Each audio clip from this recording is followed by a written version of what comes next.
3. I-Atlas. The bizarre Fibonacci signal communication leaked. When mathematics spoke from the stars, something extraordinary, or extraordinarily strange, happened on October 13, 2025, and the entire astronomical community is either frantically searching for explanations or pretending they never witnessed it. An interstellar visitor, the mysterious object we've been tracking for months, allegedly transmitted light pulses arranged in a pattern that simply shouldn't occur naturally. 5813, the Fibonacci sequence. And if that wasn't unsettling enough, this transmission occurred on the precise anniversary of one of history's most documented unexplained phenomena, the miracle of the sun at Fátima, Portugal. Exactly 108 years to the day. Back in 1917, tens of thousands of witnesses watched the sun perform impossible aerial maneuvers. Now, on that same date, an object from beyond our solar system allegedly pulses light in what many consider the mathematical signature of creation itself, the golden ratio. Meanwhile, NASA's Solar Dynamics Observatory mysteriously went offline for, quote, routine maintenance. The Mars Reconnaissance Orbiter's HiRISE camera, our most powerful imaging system, has been down since October 1st, conveniently providing just enough time for any uncomfortable data to vanish into bureaucratic oblivion. Tonight we're diving deep into what might represent the most significant development in the 3I Atlas story yet. Or perhaps we're witnessing the most elaborate information leak ever designed to psychologically prepare humanity for something we're nowhere near ready to comprehend. Either way, what's unfolding right now, hidden behind the sun where we cannot observe it, absolutely demands your attention. Quick note. If you keep coming back to this channel, please hit that like button and make sure you're subscribed. Only about 30% of our regular viewers are actually subscribed, so double check you're not missing future updates. Drop a comment telling me where you're watching from and what time it is there. I absolutely love seeing our global community spread across every corner of the planet. The Fibonacci pulses on Fátima's anniversary. Let's begin with the central claim itself, because it's wild enough that even discussing it requires extremely careful framing. On October 13, 2025, researcher David Sereda published an analysis stating that 3I Atlas, now positioned directly behind the sun from Earth's vantage point, was observed transmitting light pulses arranged in the Fibonacci sequence, 5, 8, 13. These three numbers appear throughout nature with almost supernatural consistency. You'll find them in the spiral of a nautilus shell, the branching pattern of trees, the precise arrangement of seeds in a sunflower head. They represent the mathematical expression of phi, the golden ratio, approximately 1.618. A number that seems to encode both efficiency and beauty directly into the fabric of reality itself. Sereda, who's been tracking 3I Atlas through what he terms his hyperdimensional solar system model, claims these pulses correspond to specific celestial domains within his framework. 5 represents Earth's position. 8 represents what he designates Planet 591. A theoretical body, allegedly orbiting somewhere between Mars and the asteroid belt. 13 represents the virtues, which in his model aligns with something named after Methuselah, the biblical patriarch who lived 969 years. Hold on to that. Number 969. We'll circle back to it, and when we do, you'll understand exactly why it matters so profoundly. Before you dismiss this entirely, understand that Sereda has made previous claims about 3I Atlas that initially appeared absurd, but later gained unexpected validation from independent data sources. He's not a mainstream astronomer, granted, but he's also far from conjuring pure fantasy. His analysis draws from Nikola Tesla's research, ancient sacred geometry, Dante Alighieri's Paradiso, written in 1321, and orbital mechanics that, whether you accept his conclusions or not, reveal genuinely peculiar alignments. Why October 13th keeps haunting us.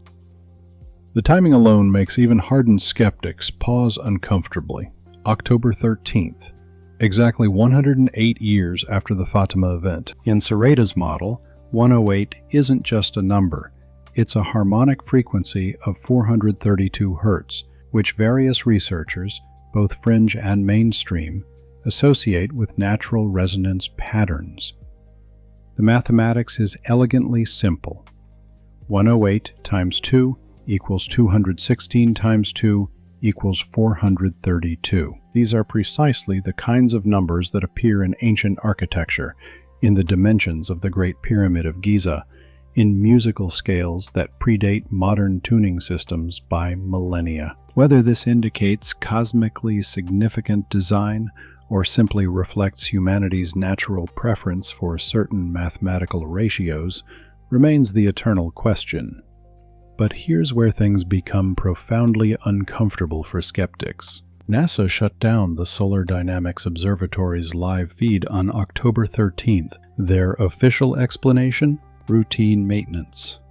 The timing, though, represents exactly the kind of coincidence that makes even the most level-headed scientists squint with deep suspicion. The SDO is one of our primary instruments for observing solar activity and anything passing near the Sun. If 3i Atlas were planning to do something unusual while positioned behind our star, the SDO would be the single, most likely instrument to capture it. And it went dark. Right on schedule. The cameras that couldn't see.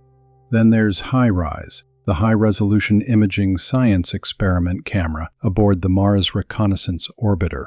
It's been completely offline since October 1st. HiRISE is capable of resolving objects down to approximately 18 miles across at 3i Atlas's distance during the Mars flyby. That level of detail could potentially reveal surface features, composition anomalies, anything that might definitively suggest this object isn't merely a dirty snowball from another star system. The official explanation states that one of the camera's electronics units has been deteriorating since August 2023. Plausible enough on its face. But the timing of the complete shutdown, right before the most critical observation window we'll have for months, feels almost scripted. Like a plot device in a thriller where security cameras conveniently malfunction right before the heist. Now add the broader geopolitical context.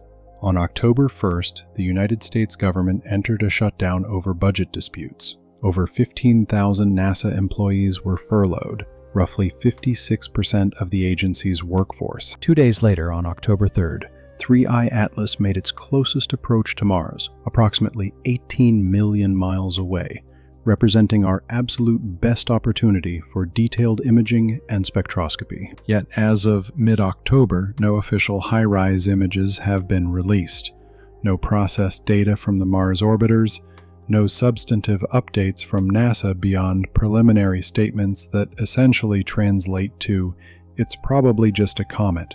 Nothing to see here, move along." The European Space Agency released a handful of images from their Mars Express and ExoMars Trace Gas orbiter showing a faint white dot. That's it. Nothing with the resolution we were promised. Nothing with the detail we were explicitly led to expect. So when David Serrata publishes an analysis claiming 3i Atlas transmitted Fibonacci pulses on the Fátima anniversary, the immediate response from informed observers isn't simply, "Is this true?" The response is this a deliberate leak?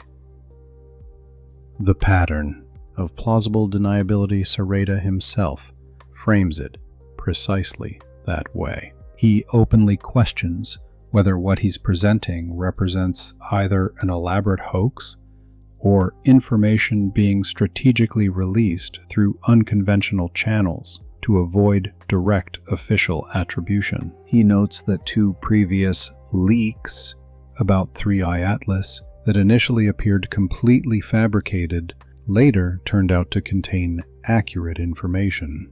information that was only quietly confirmed by official sources weeks afterward, but never with any direct acknowledgement of the earlier claims. This is the exact pattern we've observed in other high strangeness cases throughout modern history.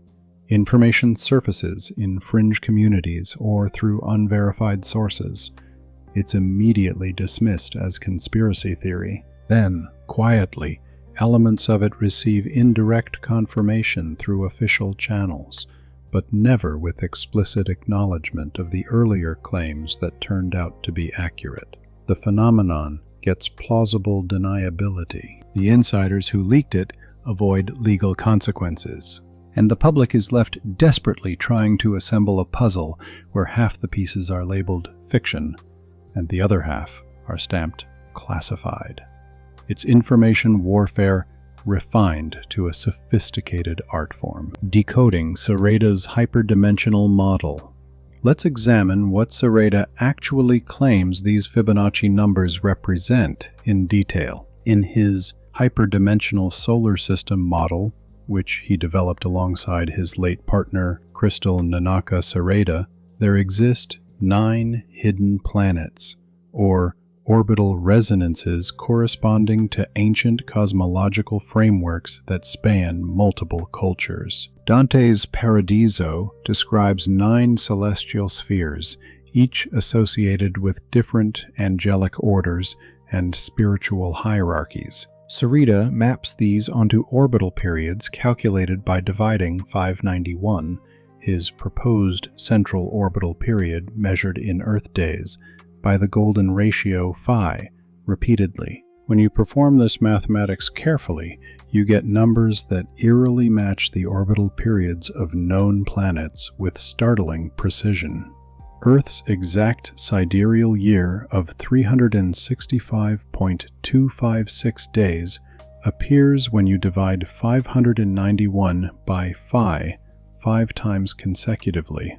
The orbits of Mars, Venus, Mercury, even the outer planets all seem to cluster around these phi-derived ratios, with an accuracy that's genuinely difficult to dismiss as pure coincidence. Sereda specifically points out that 3I Atlas's rotation period was measured at precisely 16.16 hours, which converts to exactly 969.6 minutes when you do the calculation.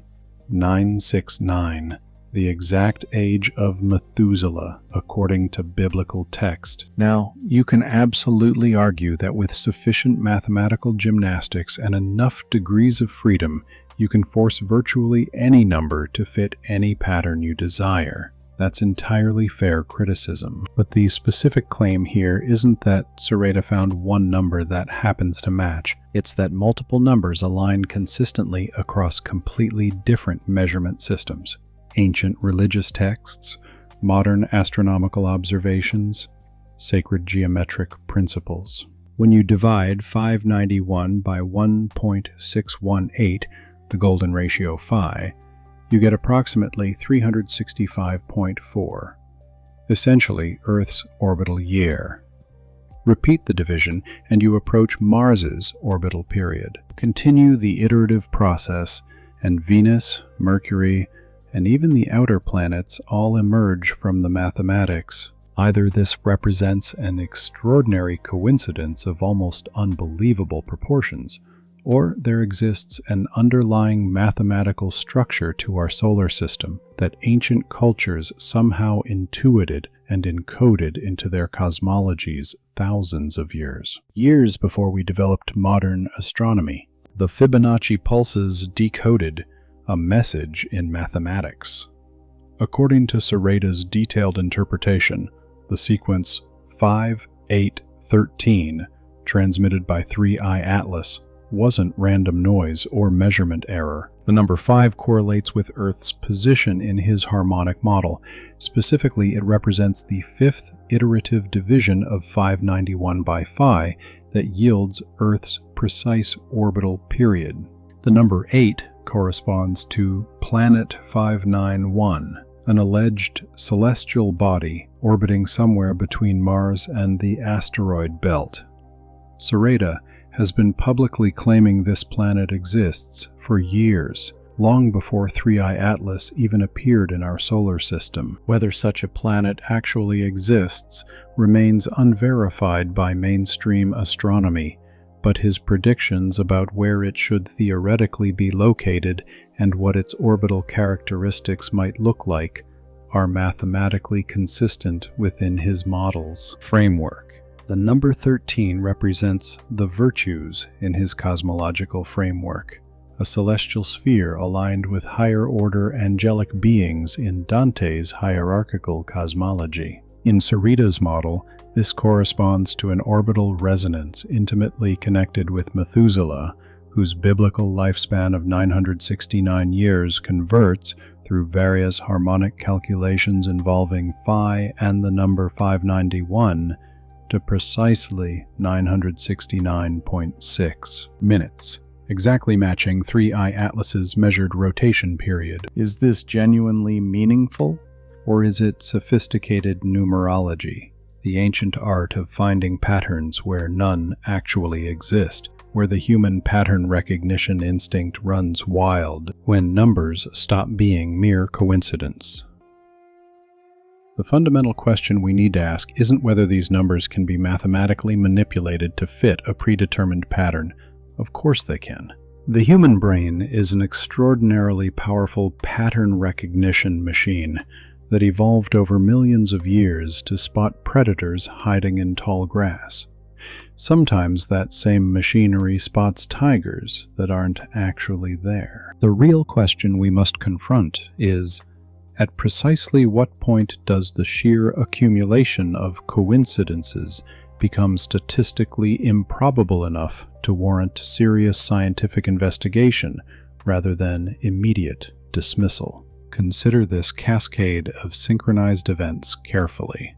The probability of 3I Atlas having a rotation period that converts precisely to Methuselah's biblical age, while appearing on the exact 108th anniversary of Fátima, while allegedly transmitting pulses arranged in the Fibonacci sequence, while NASA's primary observation equipment mysteriously goes offline, while a government shutdown strategically furloughs the exact personnel who would normally analyze this data, while the object positions itself behind the sun where direct observation becomes impossible. At some point in this probability chain, you're no longer looking at mere coincidence. You're looking at either deliberate orchestration by some intelligence, or something so statistically improbable that it demands rigorous explanation rather than dismissive hand-waving. Sarita's model makes testable predictions, which is what separates it from pure pseudoscience. If Planet 591 exists where he claims it should orbit, future observations with sufficient resolution could potentially confirm it. If 3I Atlas exhibits orbital characteristics that precisely match his harmonic calculations, that would constitute supporting evidence. If the Fibonacci pulses can be independently verified by amateur astronomers with appropriate equipment, once the object emerges from behind the sun, that would be highly significant. The fundamental problem right now is that we cannot verify any of this. The object is positioned behind the sun from our perspective. The cameras are offline or malfunctioning. The data is either delayed indefinitely or potentially classified at levels we cannot access. We're experiencing an information blackout at precisely the moment when we need information most desperately. The Tesla connection. Frequency, vibration, and the universe's secrets. Sarita frequently references Nikola Tesla in his analytical framework, and for genuinely compelling reasons. Tesla believed that truly understanding the universe required thinking, fundamentally in terms of energy, frequency, and vibration, rather than conventional matter-based physics. Tesla famously stated, "If you want to find the secrets of the universe, think in terms of energy, frequency, and vibration." He was genuinely obsessed with the numbers 3, 6, and 9, repeatedly claiming they represented the key to unlocking universal secrets. He performed elaborate ritualistic behaviors based on these numbers, walking around buildings exactly 3 times before entering, using precisely 18 napkins at meals, 3 times 6, 3 times 6, staying exclusively in hotel rooms with numbers divisible by 3. Was he mentally unstable? Possibly. Was he also an undisputed genius who understood electromagnetic phenomena literally decades before his scientific contemporaries? Absolutely, indisputably. In Serrata's framework, the number 591 occupies central importance. It's mathematically equal to 3 times 197, where 197 is a prime number. When you systematically apply golden ratio divisions to 591, you generate orbital periods of planets with uncanny, almost disturbing accuracy. Tesla believed certain specific frequencies possessed special properties, 432 Hz being prominently among them. This frequency is exactly 4 times 108, which is precisely the number of years between the Fátima event and the alleged 3I Atlas signal transmission. Modern researchers have discovered that 432 Hz does possess unique acoustic and physical properties that differentiate it from arbitrary frequencies. Water crystals form distinctly more symmetrical geometric patterns when exposed to music precisely tuned to 432 Hz, versus the standard modern concert pitch of 440 Hz. Plant growth patterns differ measurably. Human brainwave patterns demonstrably shift when exposed to 432 Hz tones. Is this genuine evidence of universal mathematical constants encoded directly into the fabric of reality itself? Or is this simply confirmation bias at work? We naturally remember the patterns that fit our expectations and conveniently forget the countless patterns that don't match. The Fátima connection that refuses to disappear. Let's discuss in detail what actually verifiably happened at Fátima on October 13, 1917, because this historical event is far stranger than most people realize. Approximately 70,000 people gathered in a muddy field near Fátima, Portugal, following persistent reports by 3 shepherd children who claimed the Virgin Mary had been appearing to them on the 13th of each month for 6 consecutive months. The children stated that Mary had promised to perform a public miracle on October 13th that would validate their visions and convince skeptics. What happened next was witnessed by believers and hardcore skeptics alike, including trained journalists, government officials, and scientists who attended specifically to debunk what they assumed would be mass delusion. The sun appeared to dance violently in the sky, spinning rapidly, changing colors through the spectrum,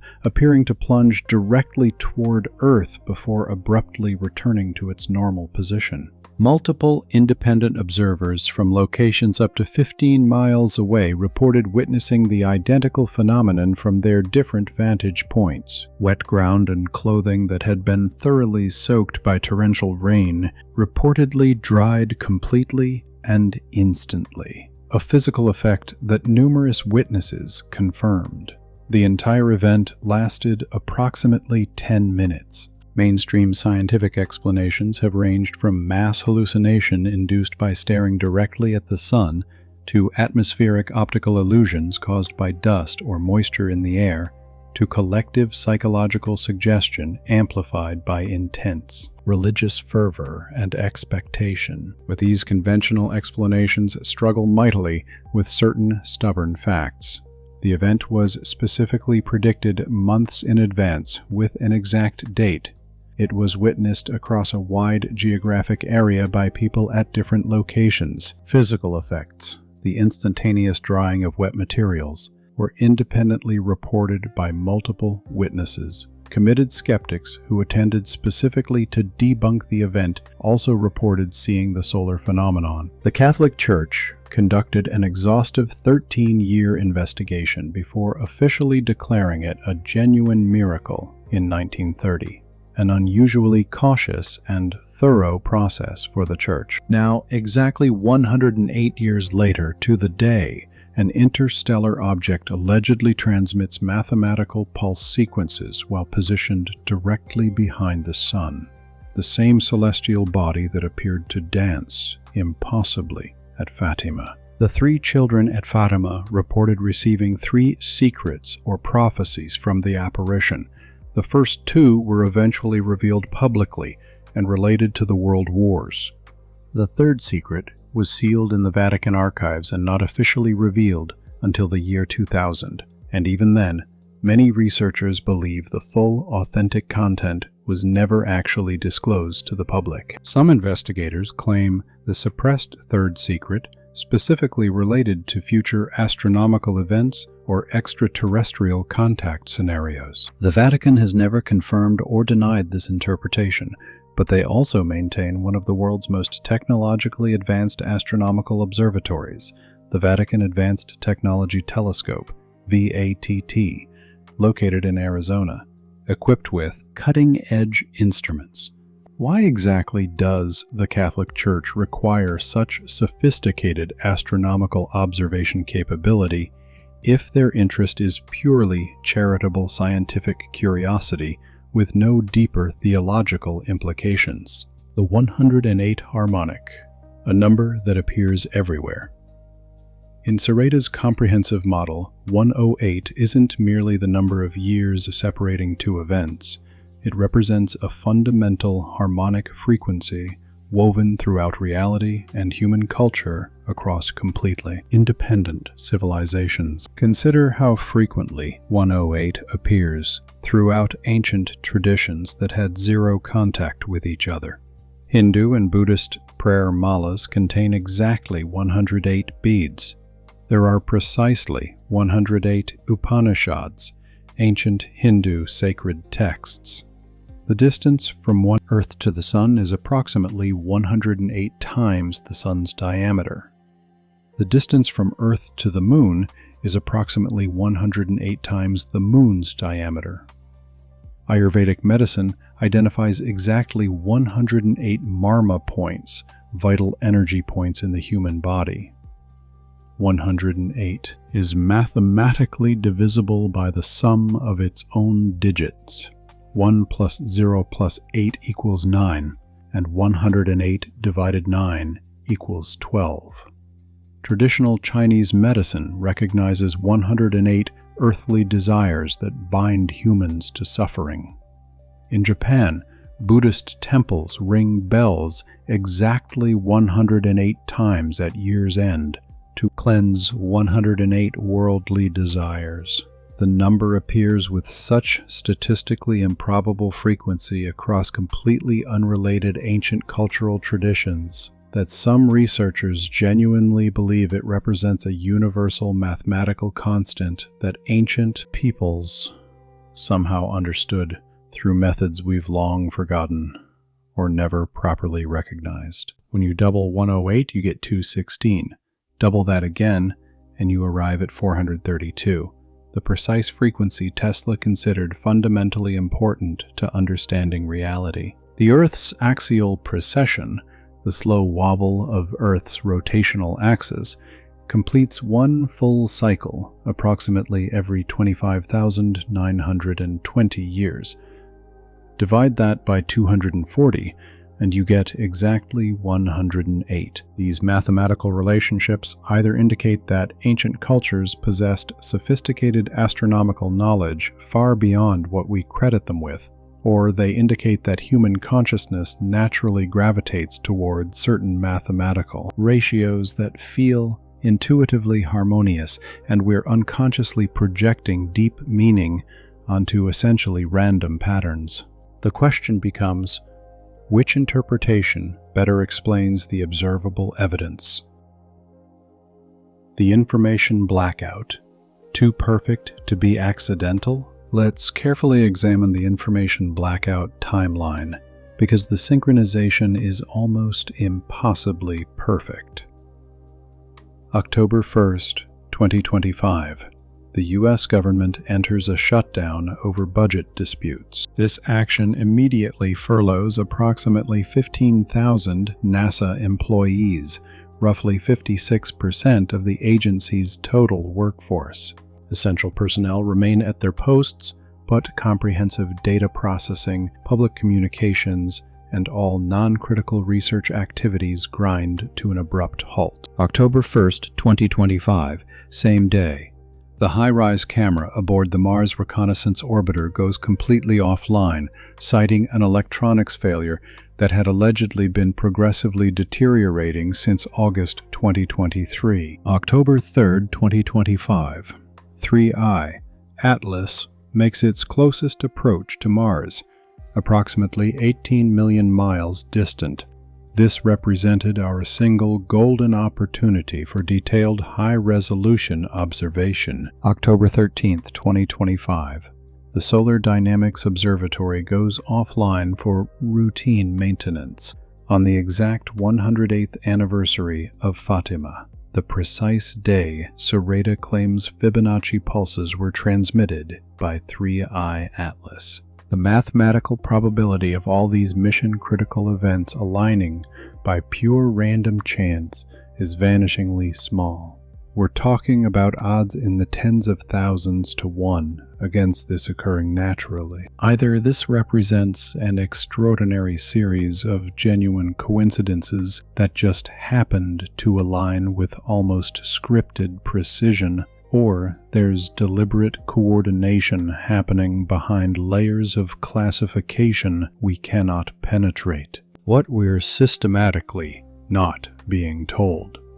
HiRISE isn't just another camera, it's literally the most powerful imaging system ever sent to another planet by any space program in human history. At 3I Atlas's distance during the critical Mars flyby window, HiRISE could theoretically resolve surface features as small as approximately 18 miles across. For proper context, that represents resolution detailed enough to definitively distinguish between a natural irregular object and something possessing geometric structure, straight edges, symmetrical panels, anything unambiguously suggesting artificial construction. If 3I Atlas exhibited edges, regular panels, or any symmetrical features inconsistent with random natural formation, HiRISE would absolutely capture it with crystal clarity. The camera failing with perfect timing right before this absolutely critical observation window is functionally equivalent to a murder witness suddenly going completely blind the day before they're scheduled to testify in court. Theoretically possible, but the timing raises every red flag imaginable.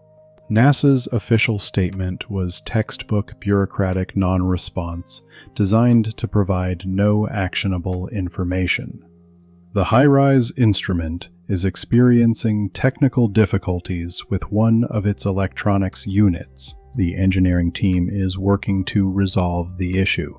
Science operations are temporarily suspended pending resolution. No specific timeline provided, no technical details offered. No commitment whatsoever to releasing any data retroactively once the issue is conveniently resolved at some undefined future point. The European Space Agency's Mars Express and ExoMars Trace Gas Orbiter did technically capture and release images, but the resolution is absolutely nowhere near HiRISE's extraordinary capability. What they actually released publicly shows nothing more than a faint white smudge that could represent literally anything: a distant comet, a spacecraft, a pixel artifact, image noise. It's the astronomical equivalent of releasing a blurry, out-of-focus Bigfoot photo taken from 500 yards away when you explicitly promised high-definition 4K video footage from multiple angles. Amateur astronomers fight the blackout.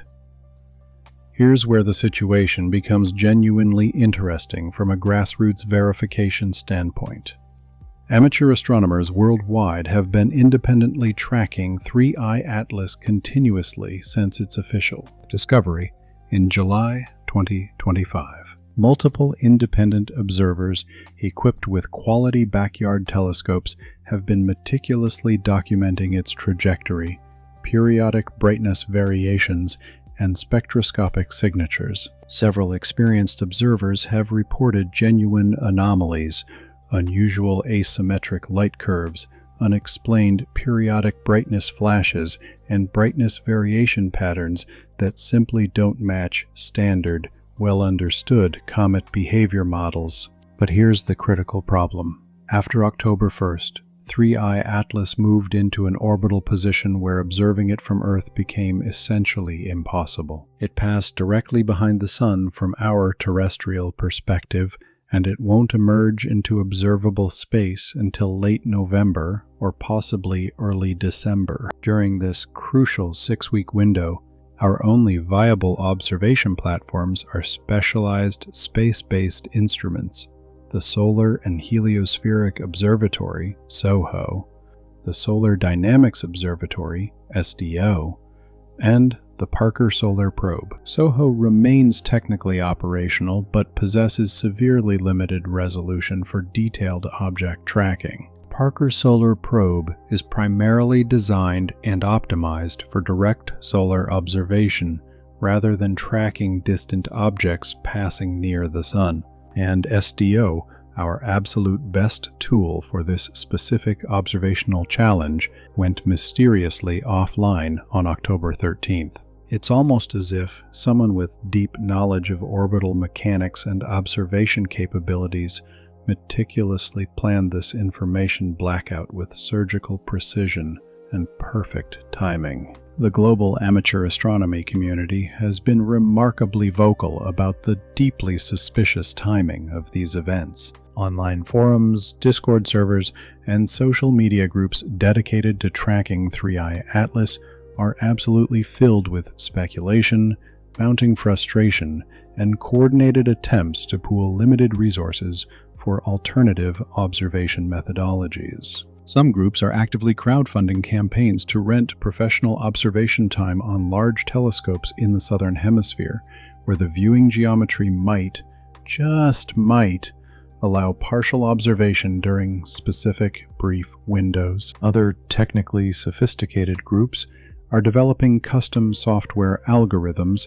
to attempt reconstructing 3I Atlas's position based on subtle gravitational perturbations of nearby observable objects and orbital mechanics calculations. But without any form of direct observation, everything remains pure inference, mathematical calculation, and educated guesswork, rather than empirical verification. The leaked data that officially doesn't exist. This brings us directly back to David Sereta's controversial analysis and the critical question everyone's asking: where exactly did he obtain his data? Sereta publicly claims his observations derive from his hyperdimensional solar system model, which tracks celestial objects based on complex orbital resonances and harmonic mathematical relationships. But here's the fundamental problem. To actually detect light pulses arranged in a specific mathematical sequence, you absolutely require actual photometric data, precise measurements of brightness variations over time with high temporal resolution. He hasn't disclosed his sources. He hasn't published any raw data that other independent researchers could verify or analyze. What he's released publicly are purely interpreted results with no supporting evidence. 3I Atlas transmitted 5/8/13 on October 13th. Trust me, this complete lack of transparency has led serious researchers to identify 3 primary possibilities. Possibility 1. Complete fabrication. The entire claim is deliberately fabricated to gain attention, spread targeted disinformation, or test public psychological reactions. The Fibonacci sequence is mathematically compelling enough that people will eagerly share it across social media without any verification whatsoever. By the time 3I Atlas finally emerges from behind the Sun in December, the story will have evolved and mutated so dramatically through countless retellings that effective falsification becomes functionally irrelevant. Possibility 2. Model-based prediction presented as observation. Sereda genuinely believes his harmonic framework accurately predicts what 3i Atlas should theoretically do based on mathematical principles. He didn't actually observe the pulses directly through any instrument. He calculated that they should theoretically occur based on the Fátima 108-year anniversary, the harmonic significance of that number, and precise orbital positioning. He's presenting theoretical prediction as empirical observation, without clearly distinguishing between the two. Possibility 3. Legitimate classified data leak. Someone with authorized access to classified observation networks, military surveillance satellites, non-public SOHO data feeds, ground-based observatories operating under government contracts, deliberately provided Sereda with genuine information through a channel that maintains plausible deniability for all involved parties. Release sensitive information through a fringe researcher with a controversial reputation. And if it eventually turns out to be accurate, you've successfully informed the interested public without any official disclosure trail. If the information turns out to be incorrect or gets debunked, you've simply discredited another conspiracy theorist with zero institutional consequences.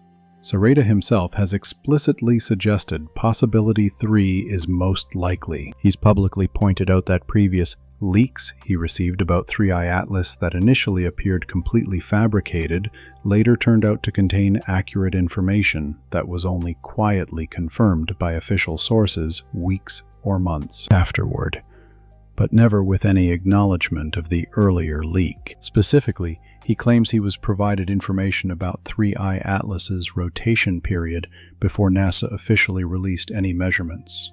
He was reportedly told it would be approximately 16 hours. When NASA finally published their official findings weeks later, the measured period was exactly 16.16 hours, remarkably close to the leaked value.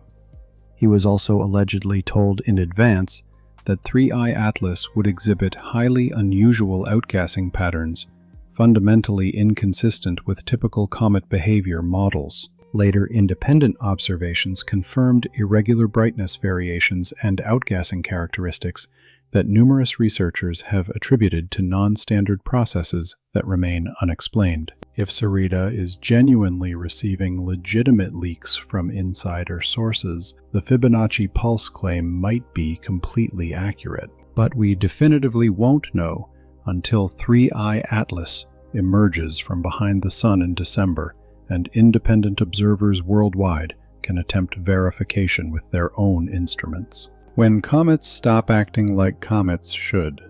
Let's temporarily step back from numerology and conspiracy theories and focus exclusively on observable, documented facts about 3i Atlas's physical behavior, because even mainstream professional astronomers privately admit this object exhibits genuinely weird properties. 3i Atlas was officially discovered on July 12, 2025 by the ATLAS Asteroid Terrestrial Impact Last Alert System survey program operating in Hawaii. The 3i designation explicitly indicates it's the third confirmed interstellar object detected entering our solar system, following Oumuamua, designated 1i in 2017, and Borisov, designated 2i in 2019. Initial trajectory observations immediately revealed it possessed a hyperbolic orbital path, definitively meaning it's traveling far too fast to be gravitationally bound to our solar system. It originated from interstellar space, and unless something dramatically alters its trajectory, it will inevitably return to interstellar space after completing its solar system passage. Its velocity was precisely measured at approximately 21 miles per second, relative to the Sun's reference frame. For proper comparison, typical comets originating from our own Oort cloud travel around 12 miles per second when approaching the inner solar system. 3I Atlas is traveling nearly twice as fast. But here's exactly where 3I Atlas begins systematically defying all standard expectations. Anomaly number 1. The impossibly stable rotation period. Standard natural comets possess irregular rotation periods that change constantly and unpredictably as they outgas. Asymmetric jets of gas and dust escaping from the nucleus act like thousands of tiny rocket thrusters, firing chaotically and randomly, continuously altering the rotational spin. It's inherently chaotic, unpredictable, and messy. 3I Atlas rotates every 16.16 hours with almost perfect metronomic precision and stability. Over many weeks of continuous observation by multiple independent facilities, professional astronomers detected absolutely no measurable change whatsoever in this period. It spins with the stability of a precisely engineered artificial satellite maintaining attitude control, not like a tumbling, irregular rock randomly spewing gas from asymmetric surface features. 16.16 hours converts to exactly 969.6 minutes. That's not merely close to Methuselah's biblical age, it's mathematically exact when you properly account for rounding. Whether this represents genuine cosmic significance or remarkable coincidence remains intensely debated, but it's undeniably strange and demands explanation. Anomaly number 2. The sinusoidal light curve. When you carefully plot 3I Atlas's observed brightness variations over time, you generate what astronomers call a light curve, a detailed graph showing precisely how much light the object reflects as it rotates through space. Normal, natural comets produce irregular, chaotic light curves.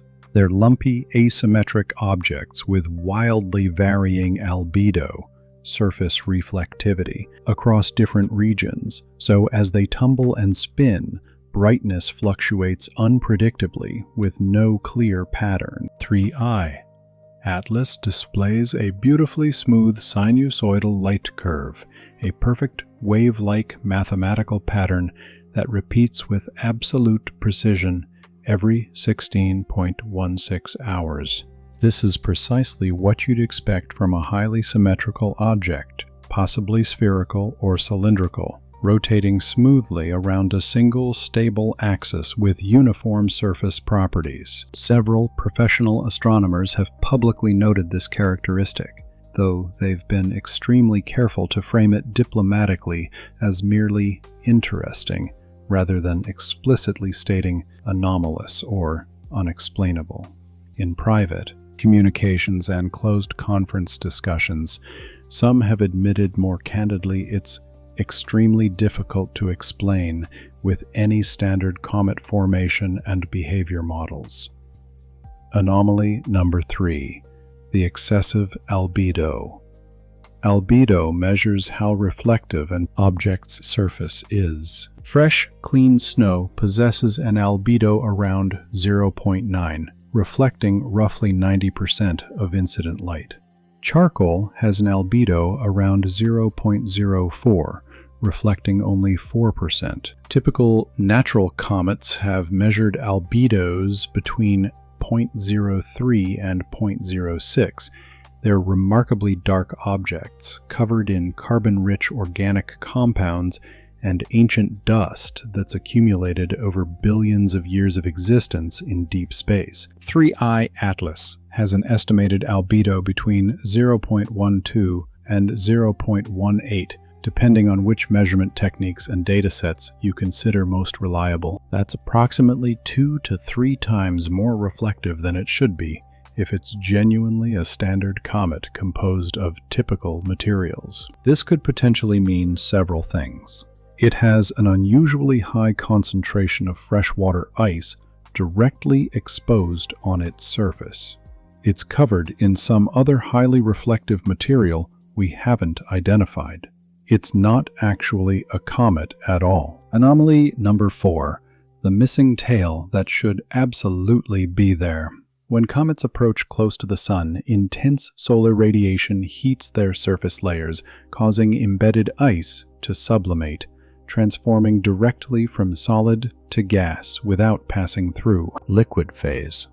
This creates the characteristic dramatic tail, a spectacular plume of gas and microscopic dust particles being pushed away by intense solar wind and radiation pressure. The closer a comet approaches to the Sun, the more dramatic and visible the tail becomes. This is fundamental, well-understood physics that's been observed consistently for centuries. Atlas passed within approximately 48 million miles of the Sun on August 15, 2025. At that relatively close solar distance, it absolutely should have developed a prominent, easily visible tail that amateur astronomers with modest telescopes could clearly observe and photograph. It didn't develop any significant tail whatsoever. Some careful observers reported detecting a very faint, diffuse coma, a hazy envelope of thin gas surrounding the nucleus, but no significant extended tail structure. The outgassing was minimal, dramatically less than comets of similar estimated size and solar distance typically exhibit, by orders of magnitude. This strongly suggests several possible explanations. It contains very little volatile material, highly unusual for an interstellar object, which should theoretically be composed mostly of pristine, ancient ice. Its surface is somehow insulated or sealed, physically preventing normal sublimation processes. It's not primarily composed of ice and standard comet materials. Anomaly number 5. The trajectory adjustments that shouldn't exist. Here's the most significant anomaly, and it's precisely the same characteristic that made Oumuamua so intensely controversial in 2017. As comets approach the Sun and begin actively outgassing, the asymmetric jets of escaping gas create measurable thrust, functioning like thousands of microscopic rocket engines firing in semi-random directions. This inevitably causes measurable, predictable changes in the comet's trajectory, beyond what pure gravitational forces would produce, what professional astronomers technically term non-gravitational acceleration. This phenomenon is thoroughly understood, mathematically predictable, and consistently observed in literally every active comet ever studied in detail. It's standard physics. Oumuamua exhibited clear non-gravitational acceleration, but the measured magnitude of thrust didn't match the amount of observable outgassing. Either it was somehow outgassing some substance we couldn't detect with any available instruments, or some other unknown force was physically pushing it. This observational discrepancy led Harvard astronomer Avi Loeb to publicly suggest it might potentially be a light sail, an ultra-thin reflective sheet being pushed by pure solar radiation pressure. His carefully reasoned scientific paper sparked immediate fierce controversy, with most astronomers insisting there had to be some natural explanation, even if they couldn't yet identify what that explanation might be. 3I Atlas is demonstrating strikingly similar behavior patterns. Detailed orbital calculations and gravitational models predicted it would pass Mars at a specific calculable distance on October 3rd, based purely on gravitational dynamics. But as it approached Mars, professional astronomers detected subtle but definite trajectory deviations that couldn't be fully explained by the minimal outgassing being observed, partly because there simply wasn't enough detectable outgassing to physically produce the observed magnitude of acceleration. The trajectory adjustments were admittedly small, just a few miles difference between predicted and actual flight path, but they were absolutely measurable with professional equipment, statistically significant, and they occurred at specific orbital points where minimal or essentially zero outgassing was being detected. European Space Agency scientists published a brief technical note acknowledging minor trajectory anomalies requiring further detailed investigation. NASA's Jet Propulsion Laboratory quietly updated their orbital parameter calculations, but issued absolutely no public comment whatsoever, explaining why the trajectory adjustments were necessary or what physical mechanism might account for them. Independent researchers carefully analyzing all available tracking data have noted that the trajectory corrections seem almost deliberate in nature. The object adjusted its course in very specific ways that kept it optimally positioned relative to both Earth and Mars simultaneously, maximizing potential observation opportunities from both planetary vantage points. This could theoretically be pure coincidence, extremely slight variations in outgassing patterns, even if essentially undetectable with current instruments, could potentially produce these subtle effects through mechanisms we don't fully understand, or 3i Atlas is actively maneuvering using some form of propulsion system. When scientists suddenly stop talking. There's a specific phenomenon in professional science that lay people rarely witness directly: the quiet, sudden cessation of open discussion. When scientists encounter something genuinely puzzling, but still arguably within normal bounds of astronomical weirdness, they discuss it constantly and enthusiastically. Conference sessions fill with spirited debates. Competing papers propose alternative hypotheses. Graduate students eagerly build entire dissertation projects investigating the anomaly in exhaustive detail. But when something crosses an invisible threshold, when observations become too strange, too politically sensitive, or too professionally dangerous to discuss openly, discussion doesn't gradually fade. It stops. Suddenly. Completely. This exact pattern occurred with Oumuamua during the first few weeks immediately following its discovery in 2017. Professional astronomers openly and enthusiastically discussed its bizarre, unprecedented properties in public forums and media interviews. Then, Avi Loeb published his carefully reasoned light sail hypothesis.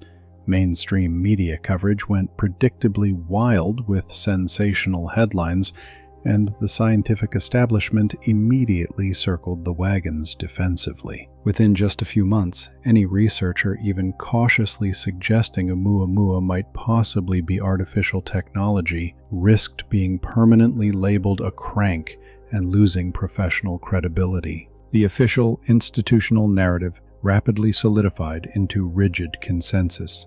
It's definitely natural, probably outgassing pure hydrogen gas, even though we couldn't detect any hydrogen whatsoever with any available instrument, and anyone suggesting otherwise clearly lacks proper scientific rigor and should be professionally marginalized. Active discussion effectively ended. Not because the fundamental anomalies were actually resolved or satisfactorily explained, but because continuing to discuss them publicly became professionally dangerous for career advancement. We're observing the exact same disturbing pattern developing with 3i Atlas right now. Throughout July and August 2025, professional astronomers were actively publishing observations, enthusiastically sharing preliminary data, and proposing various explanations for its unusual properties. Social media platforms were highly active, with researchers publicly comparing technical notes and coordinating observation strategies. After the September announcement of the upcoming Mars flyby, discussions continued with obvious excitement. Multiple teams were actively coordinating detailed observation schedules, planning sophisticated spectroscopic analysis campaigns, preparing technical papers for peer review. Then, October arrived, with its cascade of convenient complications. The government shutdown abruptly furloughed absolutely critical personnel.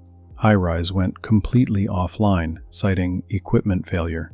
The critical Mars approach occurred without any of the promised high-resolution imaging being publicly released, and the open scientific discussion just stopped. Not entirely.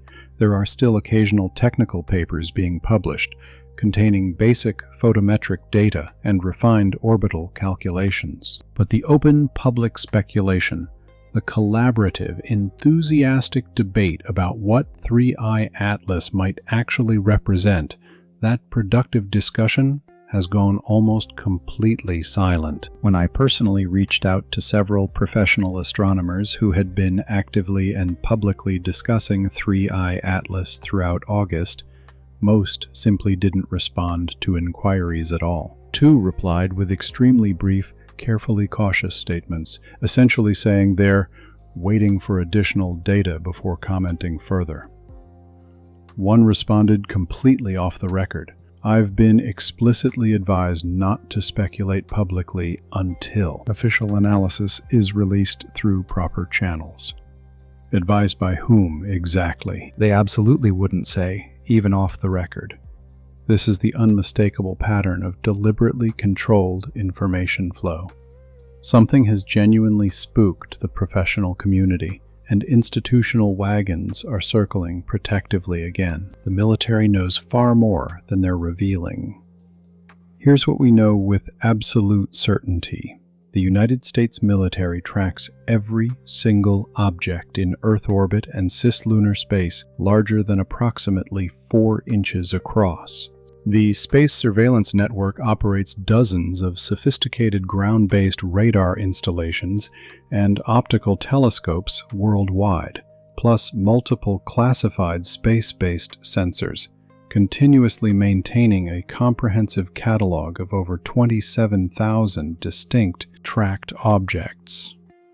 Every operational satellite, every piece of orbital debris, every approaching asteroid larger than a few meters, they know precisely where it is, exactly where it's going, and what it looks like. When 3I Atlas first entered our solar system, they were definitely tracking it many months before the Atlas survey officially discovered it in July. How can I state this with such confidence? Because the military routinely tracks objects while they're still far beyond Jupiter's orbit, dramatically earlier than any civilian survey program can possibly detect them. They possess extremely sensitive infrared sensors, theoretically capable of detecting the faint heat signature of a baseball-sized object at distances where conventional optical telescopes see absolutely nothing. So when 3I Atlas was officially discovered and publicly announced on July 12th, classified military observation systems had almost certainly been tracking and monitoring it since approximately April or May at minimum. What exactly did they observe during those months of classified surveillance before public announcement? We don't know. We can't know. But we can make highly educated guesses based on subsequent observable events and behavior patterns.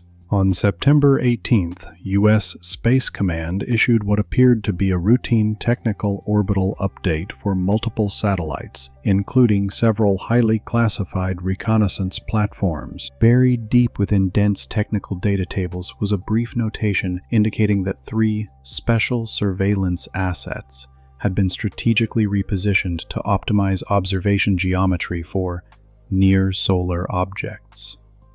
Near-solar objects, that's precise. Military terminology for anything positioned close to the Sun from Earth's perspective, like 3I Atlas.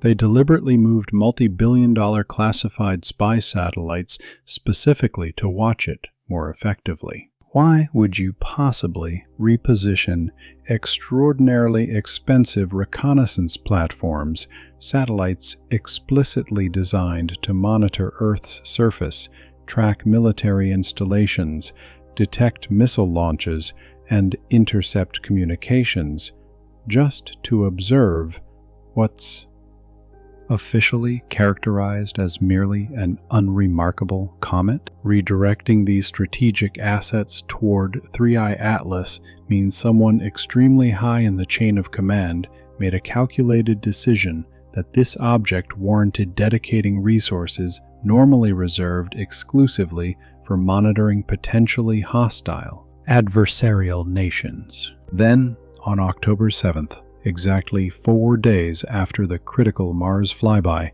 the National Reconnaissance Office, which operates U.S. spy satellites, issued a carefully worded press release announcing they were extending the operational mission window for certain unspecified observation platforms beyond their originally planned schedules. Translation: they're deliberately keeping expensive satellites active and operational well beyond normal mission parameters to continue intensively watching something specific. The timing aligns absolutely perfectly with 3i Atlas's trajectory and current position. Amateur observations that make no sense.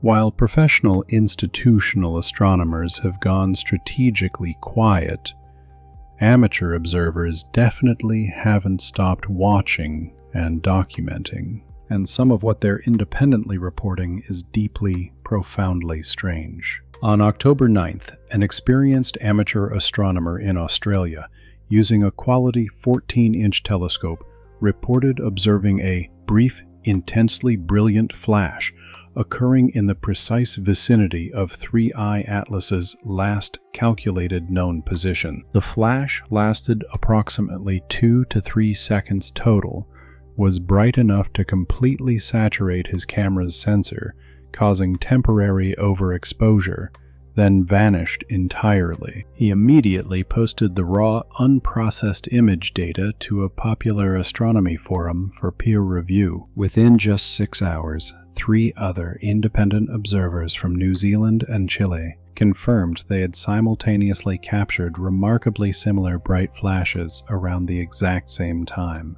properly accounting for the differences in viewing angles from their respective geographic locations. One conventional explanation: 3i Atlas collided with a micrometeor or small piece of space debris, creating a brief, bright impact flash.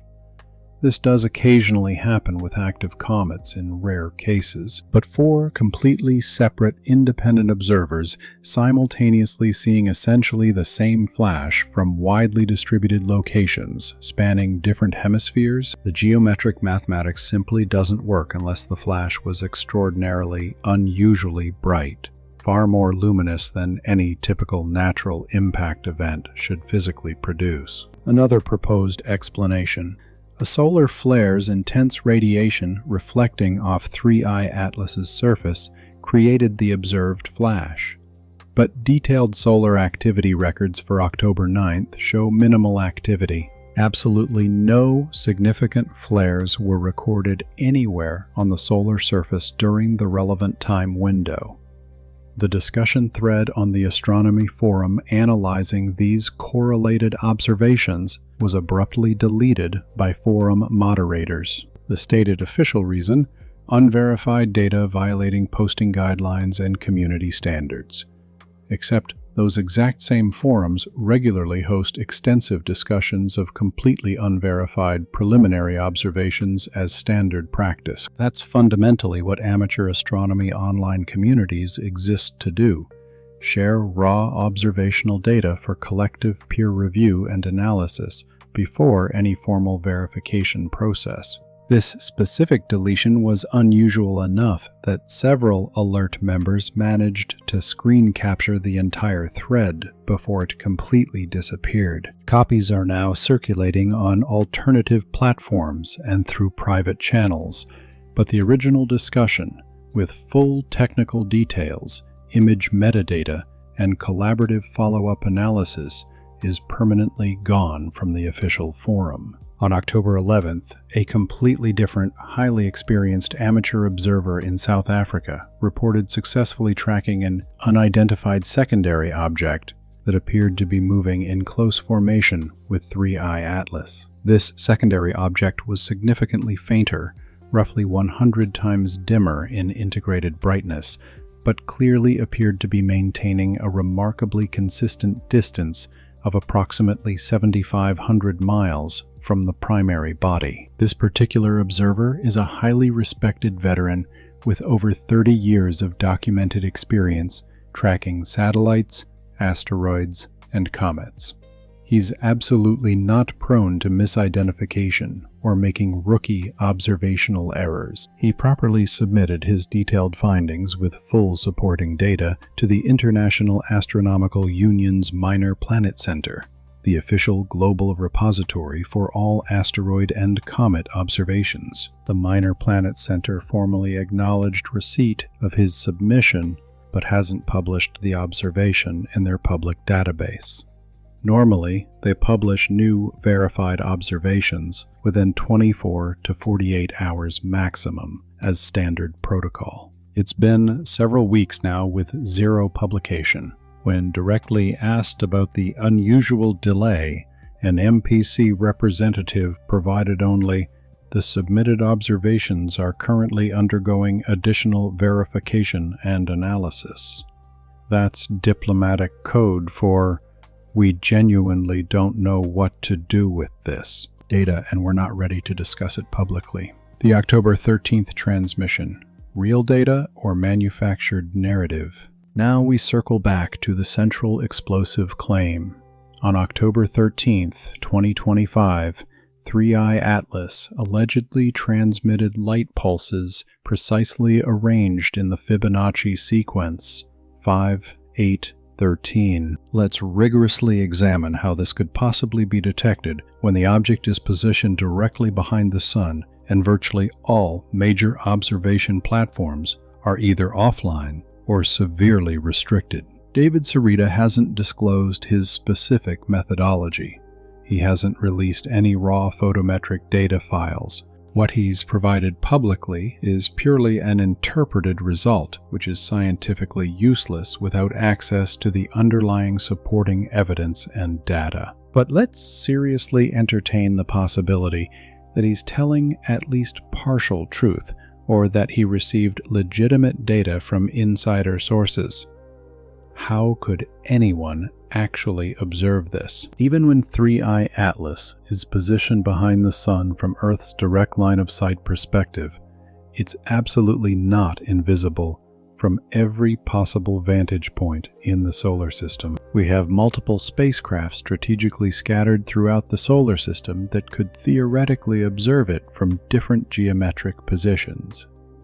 1. Stereo A, a NASA spacecraft positioned ahead of Earth in its solar orbit, providing a unique viewing angle of space behind the Sun from our terrestrial perspective. It's equipped with coronagraphs specifically designed to observe solar corona activity, but these instruments can also detect sufficiently bright objects passing near the Sun. 2. Parker Solar Probe, currently in a highly elliptical orbit, repeatedly diving through the Sun's outer corona. Its wide-field imager for Solar Probe, WHISPER instrument can potentially detect bright objects in solar proximity. 3. Bepi Colombo, a joint European-Japanese mission currently en route to Mercury, positioned where it might have a favorable viewing geometry on 3i Atlas during October. 4. Classified military surveillance assets. As previously discussed, U.S. Space Command repositioned multiple special surveillance assets in September. Some of these highly classified platforms operate in unusual orbits that might permit observation of objects near the Sun that are invisible from Earth. If 3i Atlas genuinely transmitted sufficiently bright light pulses, any of these platforms could theoretically detect them, even if official institutional channels aren't releasing the data publicly. Sarita could have received a deliberate leak from someone with authorized access to classified observation feeds or non-public space telescope data streams. This insider might have personally observed the Fibonacci pattern, immediately recognized its profound significance, and made the calculated decision to inform the public through an unconventional channel that maintains plausible deniability. Why not go through normal official channels?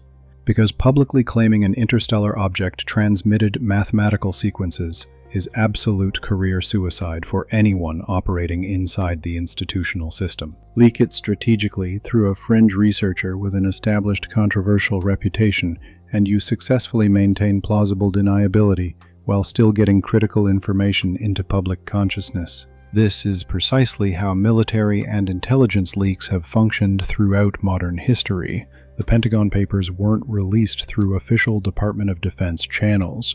Edward Snowden's NSA revelations weren't published in government reports. When information is too sensitive or politically dangerous for normal disclosure procedures, it inevitably finds alternative routes into public awareness. The Fibonacci pattern itself. Why this specific sequence? Assuming the transmission actually occurred as claimed, why would any intelligence choose Fibonacci specifically? The sequence 1, 1, 2, 3, 5, 8, 13, 21, 34, 55 represents one of the most universally recognizable mathematical patterns in nature and human culture. Each number equals the sum of the previous two numbers. It appears throughout observable nature with remarkable consistency. Spiral galaxy arm structures, hurricane formation patterns, flower petal arrangements, pine cone seed distributions, rabbit population growth, proportions in human DNA, helical structures.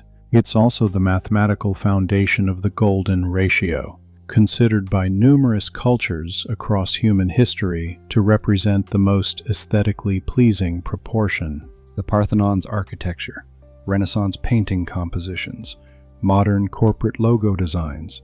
Artists and designers unconsciously or deliberately incorporate phi ratios. If an extraterrestrial intelligence wanted to signal, "We are here, we are conscious, and we are intelligent," Fibonacci represents an absolutely perfect choice. It's mathematically simple enough to be easily recognized, even by civilizations at relatively early technological development stages, but complex enough to be unambiguously non-random and clearly indicative of intentional design. Naturally occurring phenomena can produce regular periodic pulses.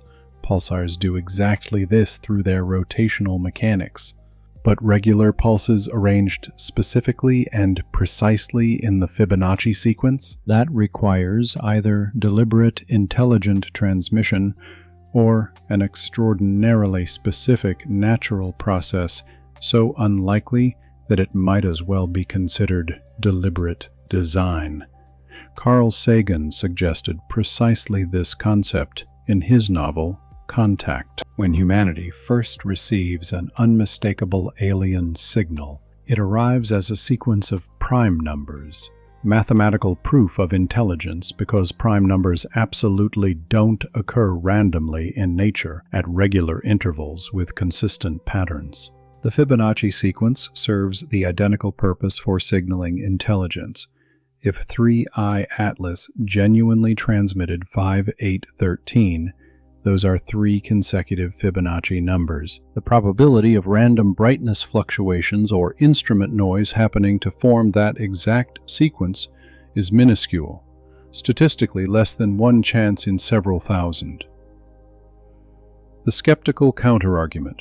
Why not more obviously? Skeptics rightfully ask, if an alien intelligence genuinely wanted to signal humanity, why transmit only 3 numbers? Why not continue transmitting the entire Fibonacci sequence indefinitely? Why not use radio wave frequencies like SETI has been specifically searching for over decades? Why communicate through brief, ambiguous light pulses that apparently only one controversial fringe researcher detected? These are entirely valid, legitimate questions that point toward three distinct interpretive possibilities. Possibility 1. It never happened. Sereda either fabricated the data entirely or dramatically misinterpreted random noise as a meaningful pattern. The simplest explanation is statistically most likely correct, and researcher mistakes random instrumental noise for deliberate pattern is far simpler and more probable than alien spacecraft sends mathematical greeting across interstellar distances. Possibility 2. It's a deliberate test of humanity's response. An advanced intelligence would logically want to carefully gauge humanity's psychological, social, and technological readiness before initiating full open contact. Transmit an intentionally ambiguous signal, obvious enough that some attentive people will definitely notice and investigate, but subtle enough that it maintains comfortable deniability for those not ready to accept the implications. Then observe carefully how human society collectively reacts. If we immediately descend into panic, violence, or societal collapse, abort any further contact indefinitely. If we respond relatively rationally with curiosity and scientific investigation, cautiously escalate communication attempts in measured increments. This is the foundation of the zoo hypothesis. The idea that advanced civilizations systematically observe primitive emerging civilizations without making direct contact until those societies reach sufficient technological and psychological maturity to handle the revelation without self-destructing. Possibility 3. We are completely misunderstanding the purpose. Perhaps the transmission wasn't intended for us at all. Maybe 3i Atlas is an automated probe communicating routine status updates with another distant probe, or transmitting periodic reports back to an extremely distant controller civilization, and we just happen to intercept these internal communications purely by accident. The Fibonacci sequence might function as an identification code or error-checking protocol, not as a greeting deliberately designed for us. Think of it analogous to accidentally overhearing someone's private phone conversation on a crowded train. They're absolutely not talking to you, you're simply incidentally within range to pick up their signal. The fact that you can hear them doesn't mean their conversation is directed at you or intended for your comprehension. The Fátima connection, redux, pattern or cosmic coincidence. The fact that this transmission allegedly occurred precisely on October 13th, exactly 108 years after the Fátima event, is either the universe's idea of an elaborate cosmic joke or represents deliberate, calculated synchronicity with profound implications. Let's assume for a moment it's genuinely deliberate. Why would an extraterrestrial intelligence possibly care about a Catholic religious miracle from rural Portugal in 1917? What conceivable connection could exist? Unless the Fátima event itself wasn't actually a miracle in the traditional religious sense. What if the 1917 Fátima event was itself an earlier contact attempt, but one that was inevitably misinterpreted through the limited religious and cultural framework available to early 20th century Portuguese peasant children? Carefully consider the documented sequence. 3 children repeatedly report seeing a luminous lady who appears on the 13th of each month for 6 consecutive months, delivers specific messages, and promises a spectacular public sign on a precisely predicted date. On the appointed day, 70,000 people witnessed the sun performing physically impossible aerial maneuvers. Now, reframe this exact sequence through a contact hypothesis. A non-human intelligence makes calculated contact with highly accessible witnesses, children, who are statistically less likely to be immediately dismissed as insane, the way adults claiming similar experiences would be. It delivers carefully calibrated information periodically to establish credibility and pattern. Then it performs a massive-scale public demonstration to definitively validate the contact and prove it wasn't mere delusion. The dancing sun, witnessed by 70,000 people, could have been an advanced aerial phenomenon, spacecraft maneuvering, sophisticated atmospheric manipulation technology, or even mass consciousness manipulation induced by external directed energy. Technology we don't yet understand. The 3 secrets delivered to the children could have been information about future historical events, carefully encoded in language and symbolic frameworks they could comprehend and remember, given their limited education and cultural context. Now, precisely 108 years later, an object originating from interstellar space transmits a sophisticated mathematical sequence on that exact anniversary date. If you are deliberately trying to signal that 2 seemingly unrelated events are actually intimately connected across time, timing the second event to the precise anniversary of the first is exactly how you'd accomplish it. This doesn't definitively prove anything, but it does create a pattern that's genuinely difficult to dismiss entirely as pure random coincidence. The scientific establishment's uncomfortable dilemma. Let's discuss candidly why mainstream institutional astronomy remains deeply reluctant to seriously investigate claims like Serrata's, even when multiple observable anomalies exist that demand explanation. Professional science fundamentally operates on reputation, peer consensus, and institutional credibility. Revolutionary, paradigm-shifting discoveries do occasionally happen, but they're extraordinarily rare, and they're only accepted into mainstream consensus after surviving extensive peer review and accumulating truly extraordinary supporting evidence. When Avi Loeb publicly suggested Oumuamua might represent artificial technology, the institutional backlash was swift, brutal, and professionally damaging. Fellow astronomers published harsh rebuttals questioning his judgment. Mainstream media portrayed him as a controversial maverick pursuing fringe theories. His professional reputation took measurable damage, even though his hypothesis was scientifically sound, his mathematical analysis was rigorous, and his reasoning was entirely logical. Why such extreme reaction? Because suggesting extraterrestrial technology based on incomplete evidence severely violates the unwritten social rules governing acceptable astronomical discourse. You're professionally permitted to speculate freely about black holes you cannot directly see, dark matter you cannot directly detect, and parallel universes you can never reach. But suggest an actually observed, physically real object might possibly be artificial technology, and suddenly you're branded as not maintaining proper scientific rigor. This creates a severe chilling effect throughout the field. Junior researchers and graduate students clearly understand that investigating controversial claims like 3-eye atlas transmitted Fibonacci pulses represents potential career suicide. Even if they discover legitimate supporting evidence, publishing it publicly means permanent professional marginalization and difficulty securing future research funding or academic positions.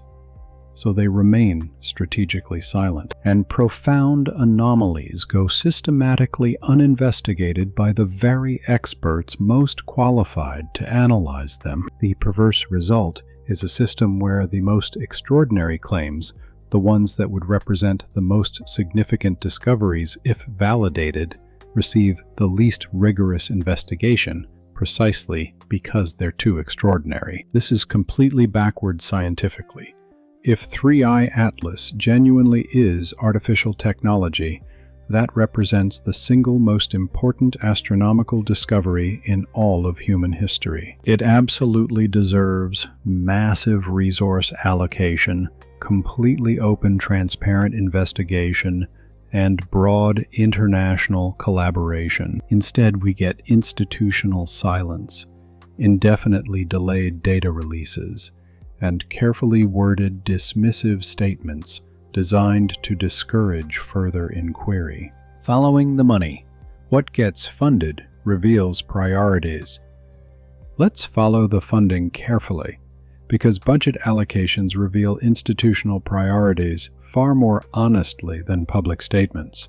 NASA's fiscal year 2025 budget allocated approximately $24 billion total. Of that substantial sum, $7.6 billion for space operations, ISS operations, launch services, $7.3 billion for exploration systems, Artemis program, Moon-Mars missions, $2.4 billion for space technology development, $1.4 billion for aeronautics research, $150 million for planetary defense, detecting potentially hazardous asteroids.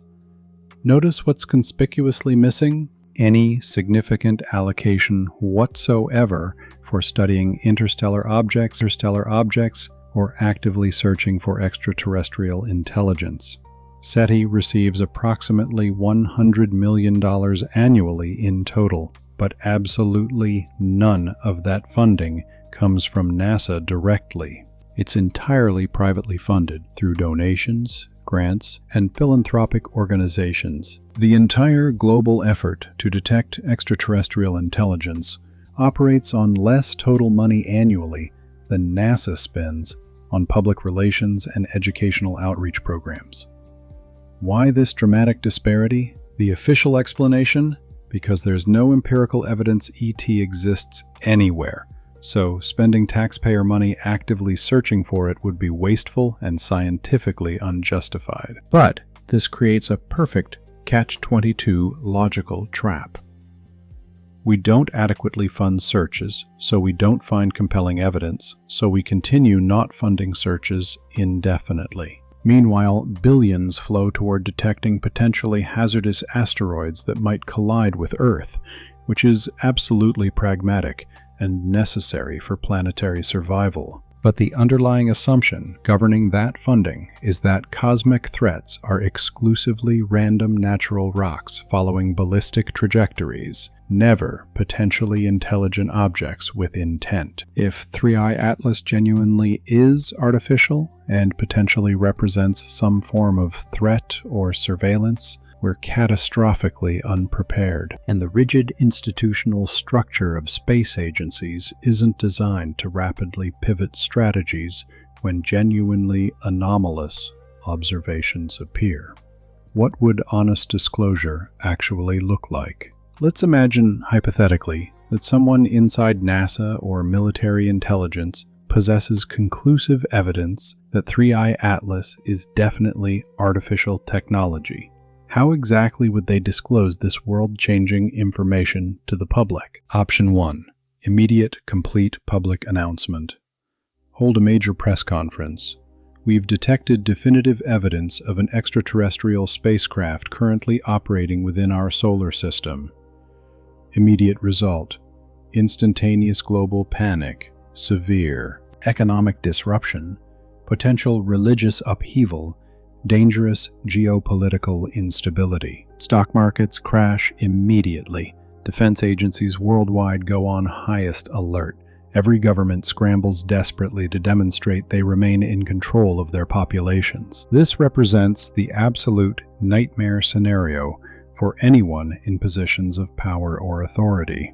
Even if the object is clearly non-threatening and apparently peaceful, the massive social disruption would be catastrophic and potentially destabilizing to global civilization. Option 2.